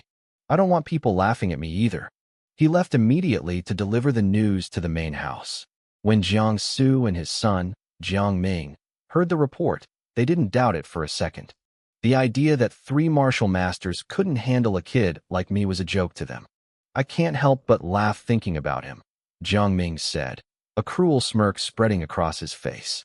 Imagine him hiding in some ditch like a stray dog, shivering in the dark. Jiang Su narrowed his eyes, looking satisfied. Since you're confident, get it done. Bring me his head as soon as possible. Yes, sir. We're watching him closely. Jiang Pingfei lied through his teeth, smiling while his wounds throbbed. It was true I was hiding, but the details were a bit different than he claimed. Compared to me, those 3 brothers were the ones who looked like stray dogs after barely escaping the tiger's jaws. But they were convinced that next time, I wouldn't get lucky. Over the next few days, I was left in peace. During the day, I hunted magical beasts. At night, I retreated to my cave to practice my 2 new combat techniques. My talent was high, and as I opened more meridians, my movements became fluid and sharp. By the end of the week, I had opened 100 meridians. My body was so tough that a regular martial apprentice couldn't even scratch me with a blade. I moved like a phantom through the trees, the wind whistling against my skin. I gripped my black sword, facing off against a massive white-browed tiger. This was the same mid-tier beast that had indirectly saved my life a week ago. Now, I finally had the strength to fight it head-on. The tiger roared, its heavy paws slamming into the earth. One wrong move, and I'd be crushed. But my 1,000 illusion steps made me as light as a bird, and my wind-rushing sword style was precise and lethal. I danced around the beast, leaving a trail of shallow cuts across its hide while staying untouched myself. The tiger grew desperate, its eyes turning blood red. It let out a sudden, deafening roar infused with demonic energy. The sound hit me like a physical wall, making my head spin. I stumbled, my vision blurring. The beast lunged, claws aimed at my throat. I snapped back to my senses just in time to dodge, but its claws raked across my right arm. Blood sprayed, and the tiger's eyes flashed with cunning. It thought it had won. It assumed that by disabling my sword arm, I was finished. It didn't know I was ambidextrous. You used your big move already, didn't you? I whispered. My turn. I tossed the black sword to my left hand and lunged. The tiger looked confused for a split second before my blade became a blur of steel. I carved wound after wound into its flesh. The beast's stamina began to fail. It couldn't understand how a human had more endurance than a monster. 5 minutes later, I delivered the final blow, driving my sword through its eye and straight into its brain. The tiger collapsed, dead before it hit the ground. I took a deep breath and wiped my blade. The divine dragon soul was incredible. My strength had undergone a total transformation. With 100 meridians open and a reinforced body, I possessed the power of 15 oxen. I was killing mid-tier beasts before even reaching the martial master rank. If anyone saw this, their jaws would hit the floor. Still, I knew I wasn't ready to face a peak martial master yet. And for some reason, the last 9 meridians wouldn't budge. No matter how much spiritual energy I poured into them, they remained locked. My physical growth had hit a wall. Normally, a cultivator would use a pulse-breaking pill to force through a bottleneck like this. Maybe I need to try alchemy, I thought, looking at the tiger's carcass. I absorbed the beast's essence, but the bottleneck remained. With less than 2 weeks left before the Qingyang sect started recruiting, I couldn't afford to waste time. I decided to head back and try my hand at refining pills. But first, I had to clean up some trash. I stood up and looked toward the thicket, a cold, killing intent rising in my chest. Well, Jiang Cheng, a voice sneered. You really made us look for you, didn't you? Jiang Pengliang and his 2 brothers stepped out from the shadows, their faces twisted with rage. A week of searching had pushed them to their breaking point. They just wanted to kill me and go home. I didn't move. I didn't even look scared. I just smiled. Didn't you guys see what just happened here? If you had, you wouldn't have come out. What are you babbling about? Jiang Pengxiang frowned, sensing something was off. Over the last few days, I had become harder and harder to track. One moment I was there, the next I was gone. Now that they finally had me cornered, my calmness was unnerving them. Stop trying to act mysterious, kid. Jiang Pengwang spat. We know what you're doing. You want to lead us to that tiger again, don't you? We aren't falling for it twice. Go ahead, try to run to the beast. We'll see who dies first. Enough talk, Jiang Pengliang growled, raising a massive broadsword. Let's finish this. He charged at me, his brothers flanking him to cut off my escape. I didn't even flinch. I waited until he was inches away, my hand tightening on the hilt of my black sword. I drew the blade in one fluid motion. A flash of cold light sliced through the air, powered by the strength of 15 oxen. It was too fast for the human eye to follow. Jiang Pengliang froze. His head slid off his shoulders, a fountain of blood erupting from his neck. His brothers stopped dead in their tracks, their eyes wide with horror. They had imagined my death 1,000 times. They had planned how they would carry my head back for a reward. They never imagined they'd be watching their older brother's head roll across the dirt. You three, I said, a cold smile playing on my lips, are much easier to kill than that tiger. My words hit them like a physical blow. The two remaining brothers looked at each other, a wave of pure terror washing over their faces. I could see the gears turning in their heads. They realized exactly what I meant. If I was standing here, calm and covered in blood, it meant the tiger they feared so much was already dead. Just a week ago, I had been like a stray dog, running for my life while they hunted me for sport. I had been powerless. But now, the predator had become the prey. Now, it's your turn, I said, my gaze locking onto Jiang Pengxiang. I didn't wait for a response. I moved like a phantom, my speed mimicking the 1,000-illusion green bird. My sword was a blur of cold steel. Jiang Pengxiang's heart failed him. He was so paralyzed by fear that he couldn't even raise his weapon to defend himself. It took less than 10 moves. My blade found its mark, piercing straight through his throat. He collapsed into the dirt, joining his brother in death. Second brother, Jiang Pengfei screamed, his eyes nearly popping out of his skull. He couldn't wrap his head around it. My growth wasn't just fast, it was supernatural.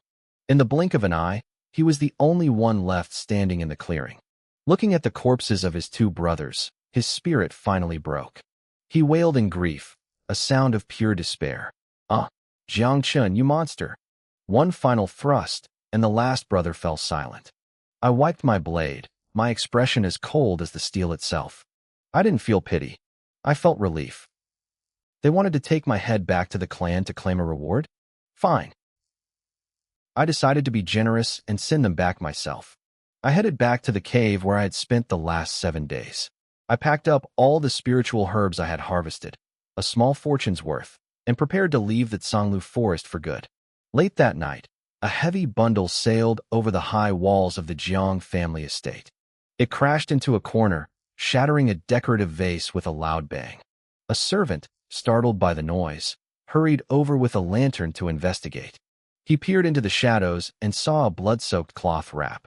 His hands shook as he reached out to open it.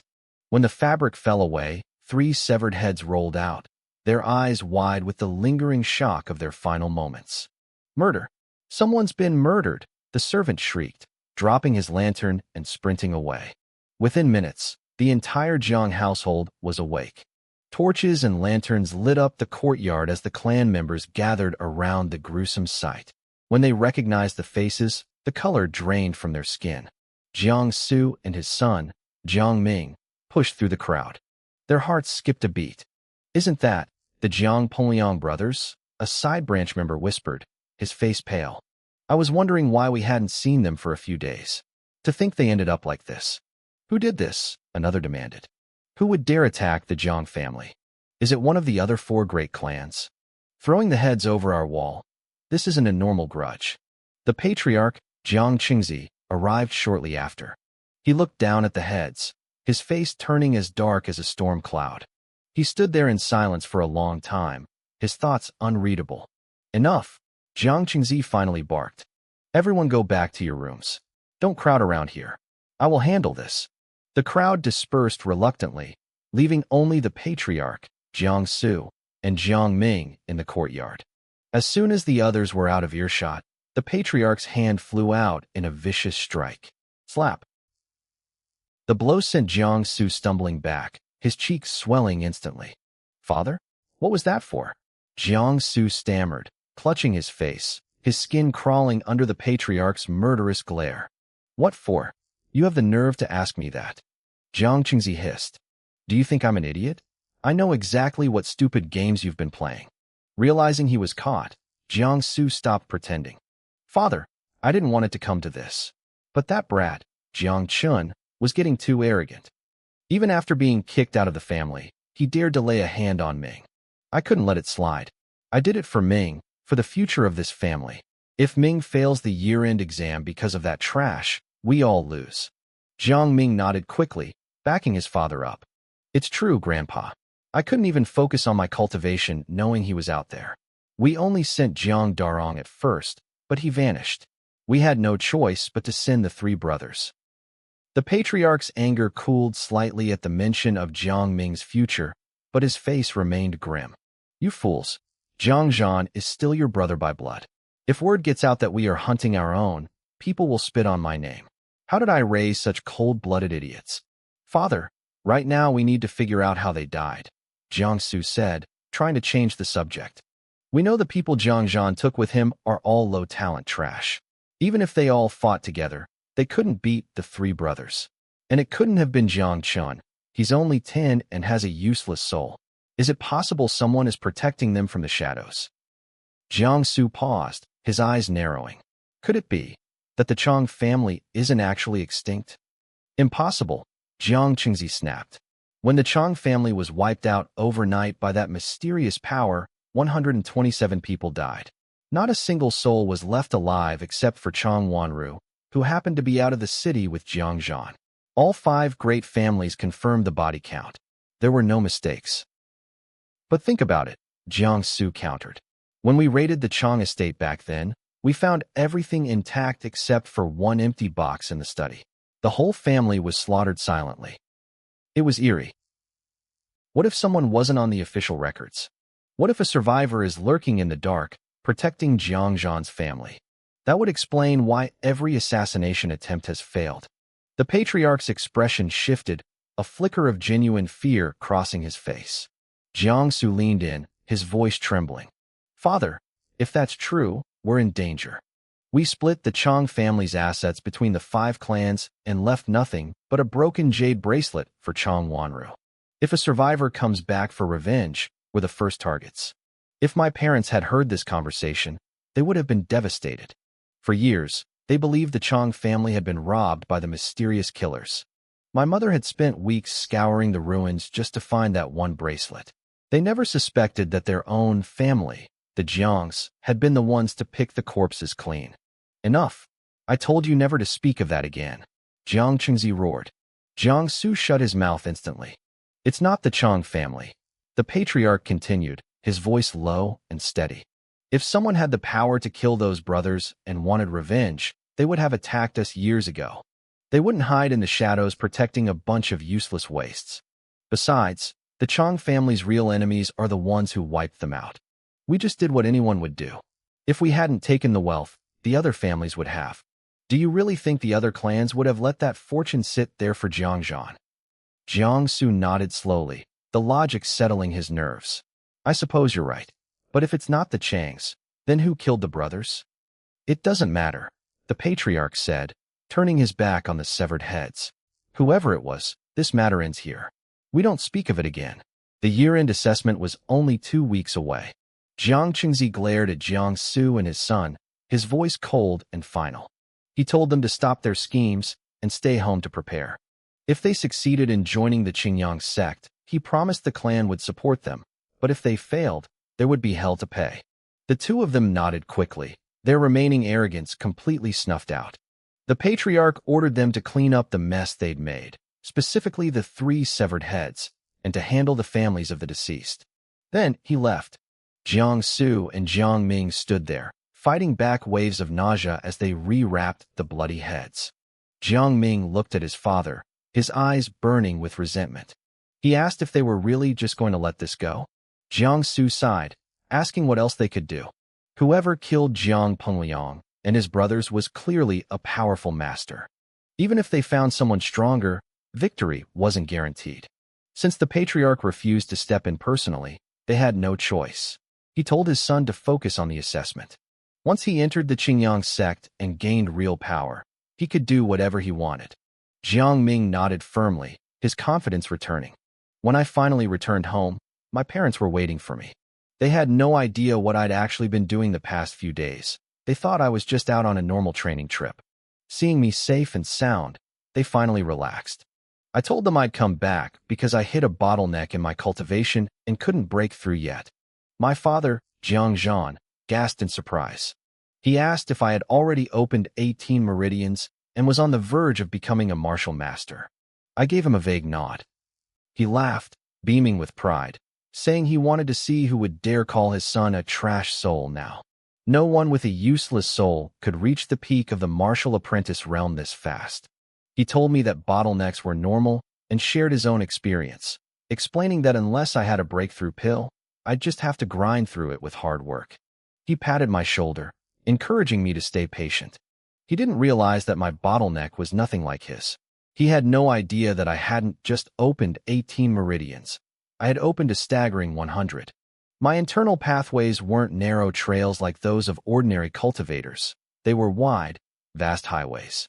I didn't want to dwell on it, so I changed the subject and asked about our family shops. My father's smile faded into a sigh.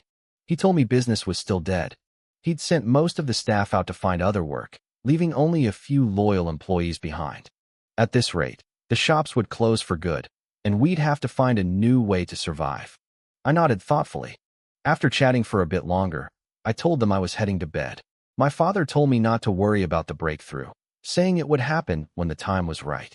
He even joked that I might just wake up tomorrow and find I'd succeeded. I smiled and told him I wasn't in a rush. Back in my room, I pulled out the alchemy manual I'd acquired. Like I told my father, I wasn't worried about the breakthrough. My real priority for the next 10 days was learning how to refine pills. I knew alchemy required immense talent, years of practice, and a mountain of expensive materials. Trying to become an alchemist in 2 weeks was probably overambitious, but I had to try. Even if I failed to master it now, I'd be laying the foundation for the future. I knew that helping my family's business depended on this. However, the startup costs were massive. A basic apprentice-level cauldron cost at least 100 silver taels, and that didn't even include the protective gear, flame arrays, or medicinal ingredients. I had some herbs from my time in the mountains, but they were only worth a few hundred silver at most. If I spent it all on equipment, I'd be broke. I decided that the next morning, I would visit the Alchemist Guild in Xuanwu City. I'd heard that many alchemists and apprentices from big families gathered there. Maybe I could find a cheaper way to learn the craft. I spent the rest of the night memorizing the basic manual before finally drifting off to sleep. The next morning, after my training and breakfast, I changed into cheap, coarse clothes. I even changed my hairstyle, letting some hair fall over my forehead to hide my face. I didn't want anyone from the Jiang clan recognizing me and causing trouble. The only problem was that I'd inherited my parents' good looks. Even in rags, I stood out. I tucked the manual into my shirt and packed my herbs into 2 separate bundles. One contained low-level ingredients for qi, gathering, and meridian pills to practice with, while the other was full of herbs I intended to sell to fund my studies. The Alchemist Guild was a massive, continent-wide organization. It was rumored that their leader was a 9th-grade alchemist grandmaster, one of the strongest beings in the world. Because every cultivator relied on pills, the guild held immense power. Even in a remote, poor place like Xuanwu City, the guild's status was equal to that of the city lord's mansion. I set off toward the northern district, heading straight for the heart of the city. The Alchemist Guild sat on the most prime real estate in Xuanwu City. The building was massive, a grand fortress of stone covered in intricate carvings and splashes of actual gold. It screamed wealth. Even though I'd seen skyscrapers in my past life, this place still managed to take my breath away. It was far more luxurious than the city lord's mansion. I adjusted the 2 heavy bundles of herbs on my shoulders and headed for the entrance. I didn't even make it to the steps before a guard in red armor stepped out, blocking my path. He looked at my coarse clothes and my ragged sacks with a deep frown. Kid, what do you think you're doing? He barked. I'm here to learn alchemy, I replied simply. The guard rolled his eyes and waved me away like a stray dog. Go on, get out of here. This isn't a place for someone like you. I stayed planted where I stood, my brow furrowing. Why? Is there an age limit? A status requirement? Since when is the public not allowed inside? The guard's expression turned nasty. Do you have any idea where you are? This is the Alchemist Guild. We don't just let anyone wander in. I see dozens of kids like you every day looking for a handout. Move along before I get annoyed. Before I could fire back, a sharp, high-pitched voice came from behind me. Hey, little beggar, didn't you hear the guard? Get lost. I turned to see a girl about 2 years older than me. She was dressed in expensive silks, flanked by 2 female servants. As she walked up the steps, she pressed a silk handkerchief to her nose, looking at me with pure disgust. Beat it, little beggar, she snapped. I'm in a good mood, so scram before I lose my temper. Just looking at you is bad luck. You'll probably ruin my success rate for today's practice. Her arrogance made my blood boil. What makes you think I'm a beggar? I asked, my voice low. She let out a cold laugh. Am I wrong? You're wandering around in the morning with 2 trashy bags, looking for tips. Here. She pulled a few pieces of silver from her purse and tossed them onto the ground at my feet. Take the money and run. The other guard sighed, looking a bit more sympathetic but still firm. Little brother, take the advice and go. Our manager gave strict orders not to let loiterers in. If the alchemists see you, we're the ones who get punished. Did your manager ever tell you not to judge a book by its cover? I snapped. I kicked the insulting silver coins aside and swung the bundle from my right shoulder, letting it thud onto the ground. The bag fell open, revealing a pile of spiritual herbs. Most were first grade, but there were several second-grade stocks mixed in. The air went still. Second-grade herbs were dangerous to get. Usually, only a martial master would dare to venture deep enough into the wild to harvest them. The guards froze. The girl, by Ching, stared with a dropped jaw. Even the people passing by on the street stopped to gawk. A 10-year-old kid carrying a fortune in herbs wasn't a normal sight. Can I go in now? I asked, looking at the stunned guards. Then I turned a cold gaze toward Bai Ching. Or do I need to fight you both to prove I'm a cultivator? The guards realized they had messed up. Whether I had picked these myself or was running an errand for an elder, it meant there was a powerful martial master backing me. Offending someone like that was a quick way to lose their jobs or their lives. Bai Ching recovered first, though she looked annoyed. So what? They're just some herbs. My family has a whole warehouse full of stuff like that. I looked her straight in the eyes. I had spent weeks hunting beasts in the mountains, and I let that cold, predatory killing intent leak out. She was only a mid-stage martial trainee, and she visibly flinched, a shiver running down her spine.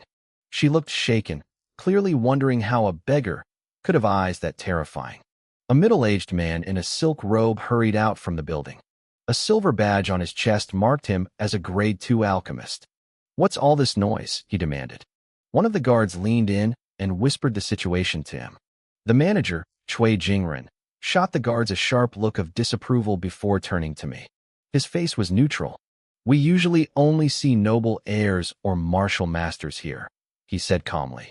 It's rare for a child to come alone. The guards misidentified you. I'll have them apologize. If you have business, you may enter the hall and speak to the reception. He didn't wait for a reply before turning back inside. I didn't mind his bluntness. A Grade 2 alchemist was a big deal, and the fact that he offered an explanation at all was a sign of respect. The guards mumbled their apologies and stepped aside. I shouldered my bags and walked through the grand doors. Behind me, I heard Bai Ching huffing. What's that little beggar so proud of? If we weren't at the guild, I'd have my people teach him a lesson. Miss, we should go, her servant whispered. We're going to be late for Master Liang Yun's lesson. Fine, Bai Ching snapped. He wants to learn alchemy? I want to see how much gold he actually has to his name. Inside, the hall was even more magnificent. I walked up to the reception desk where a young woman in her early 20s waited. Her name tag read Yi Xiaoxiang. She gave me a professional smile, though I could see the curiosity in her eyes.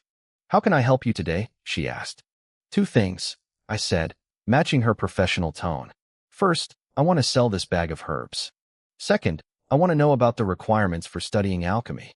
She blinked, clearly surprised by how mature I sounded. We only purchase herbs in large quantities, preferably second grade or higher, she explained patiently. As for studying, you can choose a resident alchemist to be your teacher. Each master has a different fee and schedule. She reached under the counter and handed me a list. These are our available instructors. I took the list from Yi Xiaoxiang and scanned the names. My eyebrows shot up in surprise. There were over a dozen alchemists available, but most were only grade 1. Only 3 had reached grade 2. The prices were staggering. A grade 1 alchemist charged 20 taels of silver per hour. A grade 2 master cost a jaw-dropping 100 taels. To make matters worse, their schedules depended entirely on their mood, with a 2-hour daily limit. I realized then why the great family struggled to produce alchemists. You needed a massive fortune just to cover the tuition, and there was no guarantee you'd even learn the craft. If you lacked talent, you were just throwing money into a bottomless pit. Even if I sold every herb in my bag, I'd only afford a few lessons before I was broke again. Actually, I said, hesitating as I set the list down, I have my own cultivation method. Can I just rent a cauldron here and study on my own? Yi Xiaoxiang froze. She looked at me like I had 2 heads. Experienced rogue alchemists rented tools all the time, but a complete novice trying to teach himself? That was unheard of. Sir, while it's technically possible, I wouldn't recommend it, she said, her smile turning strained. Alchemy is incredibly difficult. Even with a manual, you can't just figure it out by yourself. I knew it. You're just a little beggar. A sharp voice snapped behind me. It was Bai Qingqing. She stepped forward, her face twisted in a sneer. She seemed desperate to vent the anger I'd caused her at the gate. You don't have the money, so why even bother? You should just trade those pathetic herbs for pills and go home. Do you know how long I've studied under Master Liang Yin? 2 years. Every single day. Even with my family watching over me, I still haven't passed the grade 1 exam. Who do you think you are, thinking you can just figure it out? I ignored her. I didn't have time for her tantrums. I looked back at Yi Xiaoxiang. Since it's my first time, can I just book a single session? Just one lesson to try it out. Yi Xiaoxiang blinked. Most apprentices booked by the season. I'll go ask if any of the masters are willing. I can't promise anything, though. She hurried away. Bai Qingqing kept barking in the background. Little beggar, the masters aren't here to play house with you. If you want to kill yourself, buy a cauldron and blow yourself up at home. Don't ruin the guild's reputation. I turned and stared at her. My gaze was cold and steady. Bai Qingqing flinched, her skin crawling under my stare. If we weren't in the guild, she hissed, you wouldn't even have the chance to speak to me. She started, but I simply walked away. Following the directions of another staff member, I took my bag of herbs to the appraisal office. An old buyer inspected them thoroughly. Most were grade 1 herbs that relied on quantity, but a few rare grade 2 specimens bumped the price up. In the end, I walked out with over 400 taels of silver. The guild's rates were higher than local shops, but their standards were brutal. They wouldn't take anything damaged or underweight. Still, 400 taels was enough to keep me going for a few days. As I stepped back into the main hall, Yi Xiaoxiang returned with a smile. Good news. Master Liang Yin happens to have free time. He agreed to your request for a single session. Bai Qingqing, who was still nearby, nearly exploded. What? Master Liang? My teacher? Her face turned pale, then red. Why would he agree to teach a beggar like him? She was a proud young mistress, and the thought of sharing a teacher with someone she considered trash was a slap in the face. Miss Bai, Yi Xiaoxiang said firmly, this gentleman is next in line. If you have a problem, you should take it up with Master Liang yourself. Bai Qingqing's face went dark. She wasn't stupid enough to go and question her own master. She glared at Yi Xiaoxiang, then shot me a look of pure hatred before stomping off toward the alchemy rooms. Mr. Jiangchun, Yi Xiaoxiang said, noting my name for the registration. You'll need to pay the session fee and a 100-tael deposit. We also sell ingredients if you don't have your own. I handed over the silver immediately. Since Master Liang is teaching right now, would it be alright if I watched? It's usually one-on-one, she explained. But if you just watch through the glass window from the hallway, no one will mind. I thanked her and headed for the teaching room. I wanted to get my money's worth. If I could observe the process beforehand, I'd be less likely to waste my own session. Inside the room, Bai Qingqing was already at work. She was focused, circulating her qi to control the flames beneath her cauldron. She looked professional, but then her eyes drifted toward the window. She saw me. I was standing there, watching her every move, memorizing the rhythm of her hands. Her concentration shattered. Her qi flickered, the flames inside the cauldron surged out of control, and a loud poof echoed through the room. Her expensive herbs turned into a pile of black ash in seconds. "You little brat!" Bai Qingqing screamed, jumping to her feet and pointing at the door. "You ruined it." Before she could launch into a full tirade, a deep, booming voice cut her off. "Bai Qingqing, sit down. Master, look at him," she cried, her body trembling with rage. "Have you forgotten everything I taught you?" Master Liang growled. I stayed exactly where I was, my eyes fixed on the cauldron. I wasn't going anywhere. Master Liang's face was dark with frustration. He looked at Bai Qingqing and told her that a qualified alchemist had to be completely focused. He said that unless it was an absolute emergency, a master never let their rhythm break. He reminded her that she had less than half a month before the Qingyang sect assessment. During that test, there would be countless distractions, and if she couldn't handle one person watching through a window, she would never succeed. Bai Qingqing looked ashamed, but I could see the resentment boiling in her eyes. She probably thought I wasn't just a distraction, but a curse specifically sent to ruin her day.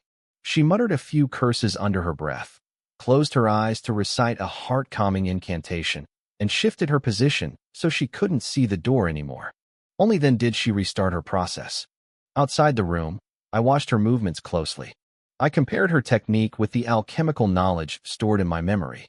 I noticed subtle differences in her hand seals. As a beginner, I couldn't tell which version was superior yet, but I planned to test them both. Even though Bai Qingqing was arrogant and annoying, I had to admit she had some skill. It was clear she had been practicing for a long time. As she worked, I began mimicking her hand movements in the hallway. It wasn't difficult for me. I had mastered a yellow-grade martial art in less than a week just by reading a book in the dark. Compared to that, copying these gestures was simple. After a few tries, I had the rhythm down perfectly. The real test would be applying them to a live fire. 2 hours later, Bai Qingqing finished her session. She had a mediocre success rate, 3 successful batches, and 3 failures. The moment she stepped out of the room, she lunged toward me. She screamed that it was all my fault and that her success rate should have been much higher. I just gave her a flat look. I told her I heard what Master Liang said and that her own weak mental state was the only thing to blame. Her face turned bright red. She dared me to go inside, promising she would stand at the window and watch me just like I did to her. I just smiled. I told her if that's what she wanted, I'd be happy to oblige, but I didn't have time for her games. My session was starting. I walked into the alchemy room and bowed to Master Liang. I thanked him for agreeing to teach me. He seemed indifferent, likely only taking the job because he had a gap in his schedule. He pointed toward the cauldron Bai Qingqing had just used and told me to read the basic manual on the table. He said he would teach me the hand techniques after I finished reading. I picked up the manual and flipped through it. It was nowhere near as detailed as the knowledge I already possessed, but the basics were the same. I set the book down almost immediately. Master Liang looked confused, but I didn't wait for him to ask. I asked him if the techniques he meant were the ones I was about to show him. I moved my hands, weaving the air with the exact same seals Bai Qingqing had used. I mimicked every detail, every flick of the wrist, and every pause. Master Liang froze. Even Bai Qingqing, who was glaring through the glass, gasped in shock. Master Liang asked if I had studied this before. I told him no. I explained that I had just watched the previous student and followed along a few times. I told him I simply had a good memory. I acted calm, but I knew my words were hitting them like thunderclaps. Most apprentices spent months practicing these seals, often forgetting them the moment they stood before a hot cauldron. And here I was, performing them perfectly after watching through a window. Master Liang stood up, his expression finally turning serious. He said that since I already knew the seals, we would skip the basics and go straight to the actual refining. He walked over to my cauldron and told me we would start with the simplest pill, the qi gathering pill. He told me to prepare the ingredients according to the manual while he watched. I didn't even look at the book. I reached for the herbs, picking them out by memory.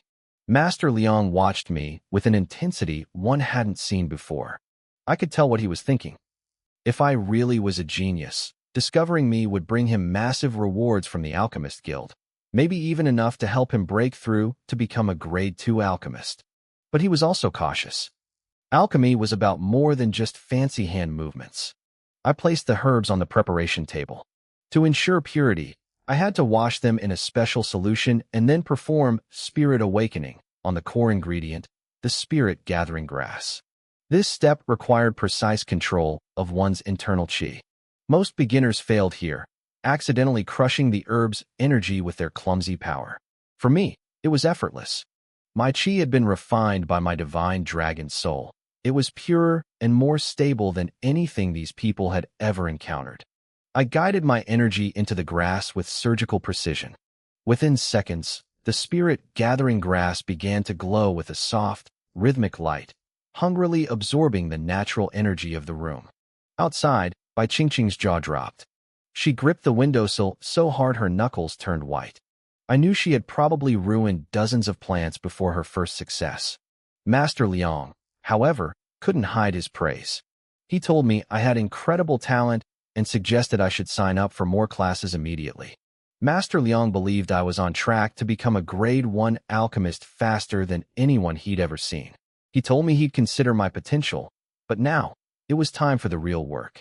The next step was the actual refinement. He instructed me to channel my qi to activate the spirit fire array inside the cauldron. I had to follow the manual's process while he watched, ready to correct my technique. He explained that spiritual herbs are delicate. You can't just blast them with raw fire, or you'll burn away their essence, leaving nothing but trash. That's why alchemists use arrays to regulate the heat.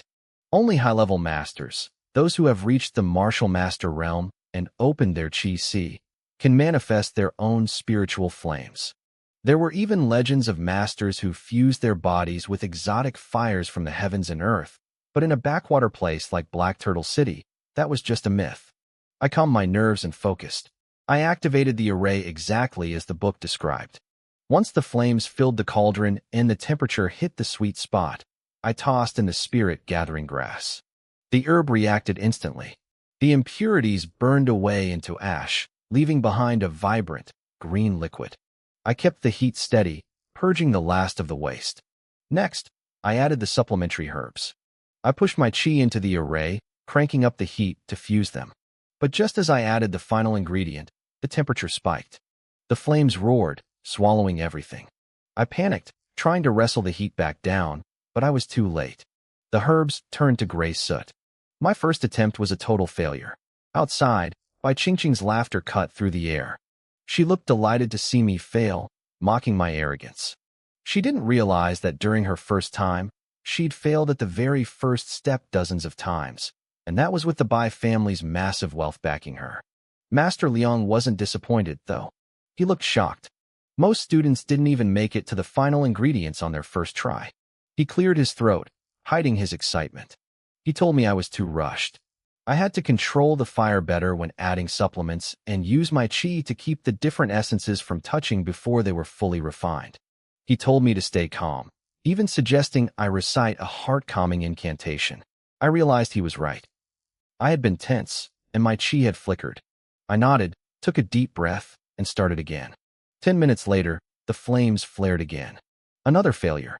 Bai Qingqing kept jeering from the window, and Master Liang kept pointing out my flaws. The lesson time was almost up. Your hand technique was off that time, Master Liang said, his body tense. He was looking at me like I was a monster. Don't just push qi from the left. It causes uneven heating. You have to adapt to the liquid's movement. I didn't even notice his strange expression. I was locked in. My brain was firing at full speed, analyzing every mistake, every flicker of the flame. I pulled out my last set of herbs. This was it. 20 taels of silver were on the line, and I only had one shot left. I tuned out the world. The cauldron was the only thing that existed. I activated the array with surgical focus. One by one, the herbs melted into liquid, hovering in the center of the heat. My hands moved in a blur, guiding the essences together. When the liquid began to solidify into a mass, I reached the final stage, pill separation. I split my chi into dozens of tiny, hair-thin threads. I used them to slice the large mass of medicinal paste into individual rounds. Master Liang stopped breathing. He knew he was witnessing a miracle. I carved the paste into a dozen perfect spheres and slowly lowered the heat. Once they cooled, I used my chi to lift them out and drop them into a jade bottle. I slumped back, wiping sweat from my forehead, feeling completely drained. Master Liang, I rasped. I finished. Did I succeed? Master Liang didn't answer. He lunged forward, grabbed the bottle, and poured a pill into his palm. It was a chi-gathering pill, about the size of a thumb, smooth and pitch black. But as he looked closer, his eyes nearly popped out of his head. The surface of the pill was covered in faint, cloud-like patterns that looked like they had grown there naturally. A subtle, refreshing fragrance filled the room, making our internal chi stir just by smelling it. Natural pill veins, an exotic fragrance. Master Liang stammered, his voice trembling with disbelief. This is a top-grade pill. In the world of alchemy, pills are ranked as trash, common, boutique, or top-grade. To produce a top-grade pill on the very first successful refinement wasn't just a talent. It was a god-tier feat. The quality of a pill meant everything. If a cultivator took low-grade trash for too long, impurities would build up in their body like sludge. Without a way to clear them out, those impurities would eventually clog their meridians and lead to cultivation deviation. That was why everyone fought over high-quality pills. Top-grade pills were the pinnacle. They had zero impurities and an effect that left common pills in the dust. But refining them was incredibly rare. Usually, only a high-level alchemist could produce a top-grade version of a low-level pill by relying on years of experience and raw power. Even then, the success rate was terrifyingly low. Master Liang stared at me, his mind racing. I had done it on my very first try. He couldn't wrap his head around whether this was pure luck or something else entirely. Outside the room, Bai Qingqing was in a state of total shock. She had seen the entire process through the viewing window and had collapsed to the floor, her face pale. The anger she felt before had turned into a toxic, burning jealousy. "How is this possible?" she whispered to herself. I was just a little beggar in her eyes. I had achieved in 1 hour what she hadn't managed in years of study. To her, my success was like a physical slap to the face, mocking her supposed talent. "Miss, are you okay?" her two maids asked, rushing to her side. Bai Qingqing gritted her teeth, her eyes cold. "Go. Get people from the family. I want to intercept this kid outside the guild. I don't believe he's a beginner. He's playing me for a fool, and I'm going to find out who he really is." Inside the room, Master Liang handed the pill back to me. His hands were shaking. He didn't look at me like a student anymore. He looked at me like I was a god. "Are you really sure this was your first time?" he asked, his voice strained. "I'm sure," I replied, nodding. "I only recently awakened my powers." I felt a wave of relief. I already knew I was a natural at martial arts, so I figured alchemy might share some common ground. It turned out I was right. Refining pills wasn't as hard as I thought. At the very least, I now had a way to support my family. The Zhang family was one of the 5 great families because they controlled resources and had their own alchemists. They used that monopoly to keep the rest of us under their thumb. Now that I could refine my own pills, they couldn't cut us off anymore. "Your talent is frightening," Master Liang said with a bitter smile. "I need to report this to the head steward, and eventually, the guild master." I hesitated, but he quickly reassured me. "Don't worry," he said. "The guild supports talented alchemists. You'll need to take official rank exams soon anyway. Getting on their radar early is good for you." My interest was piqued. "What kind of support?" "You'll be treated as a core talent," he explained. "You'll get private rooms, access to higher-level teachers, and if your family has trouble, the guild can offer protection. We don't get involved in sect politics, but we look after our own." The idea of protection appealed to me. The guild was a neutral, loose organization. It wouldn't bind me like a sect would, but it would give me a shield. "I understand," I said. "Thank you, Master Liang. But please, keep my identity a secret for now. I don't want too many people knowing who I am." I thought about the Jiang family patriarch and his son. Their hostility was dangerous. Until I passed the Qingyang sect entrance exam and grew stronger, I needed to stay in the shadows to avoid another assassination attempt. Master Liang nodded and hurried out. He found head steward Cui Jingren and told him the news. What? Cui Jingren shouted, his usual calm disappearing instantly. A student refined a top-grade pill with natural veins on his first try? Are you playing a joke on me? He looked at Master Liang like he'd lost his mind. In all his years, he'd never heard of such a thing. It sounded like a fairy tale. It's true, Master Liang insisted. Just come see for yourself. Cui Jingren followed him back to the room. When he saw me, he realized I was the kid he had seen at the entrance a few hours ago. Master Liang handed him the pill. Cui Jingren took a sharp breath. He was convinced. In this entire branch of the guild, only the guild master, a rank 3 alchemist, could produce a pill of this quality. And the guild master wouldn't waste his time making basic chi-gathering pills. He looked at me, his eyes burning with excitement. He wasn't just looking at a student anymore. He was looking at the future of the guild. Cui Jingren looked at me with an intensity that made me feel like a rare treasure. He told me that my pill was top tier, but since it was my first time, I probably lacked experience. He offered to personally guide me through my next few attempts. The best part was that he wouldn't charge me a single cent for the lesson. He just wanted to watch me work. I was thrilled.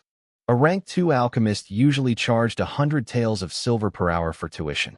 It seemed showing off a little bit of talent at the guild was already paying off. I agreed immediately, but asked for a moment to rest. I pulled out one of the chi-gathering pills I had just refined and swallowed it.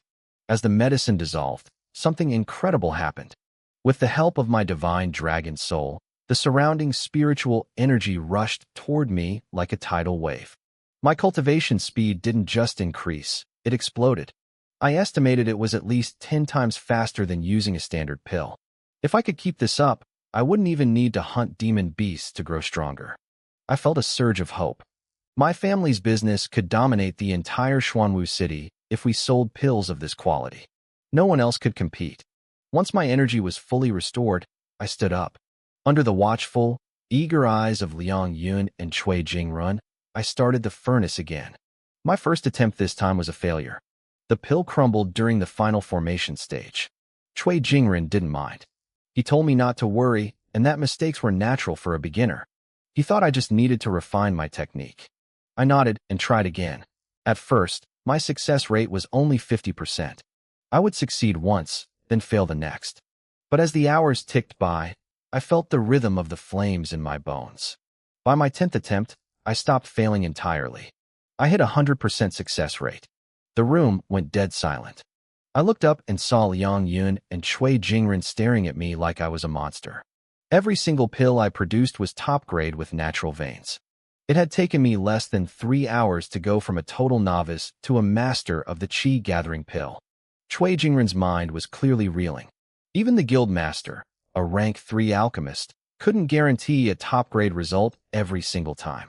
He watched my movements closely, trying to find a secret technique, but I was doing everything by the book. He eventually sighed, chalking it up to pure, unadulterated talent. He had no idea that my secret was the purity of my chi. Because my energy had been refined by the divine dragon, it was free of impurities, making it the perfect fuel for alchemy. When the last batch was finished, Cui Jingren sat me down. He explained the different grades of pills and confirmed that what I was making were legendary top-grade versions. I thanked them both for their guidance, bowing respectfully. Cui Jingren just shook his head and gave a bitter laugh. He told me that they hadn't really done much and that I probably would have figured it out on my own anyway. He said I was far beyond a normal student. With your skill, there's no need for a formal test, Cui Jingren said, his voice full of respect. I'll register your information and report directly to the guild master. From this moment on, you are officially a rank 1 alchemist. He reminded me that this title would carry a lot of weight during the Qingyang sect entrance exam in 2 weeks. Having the alchemist guild behind me was a shield my family desperately needed. I felt a weight lift off my shoulders. I wasn't just a trash soul anymore. I was a weapon.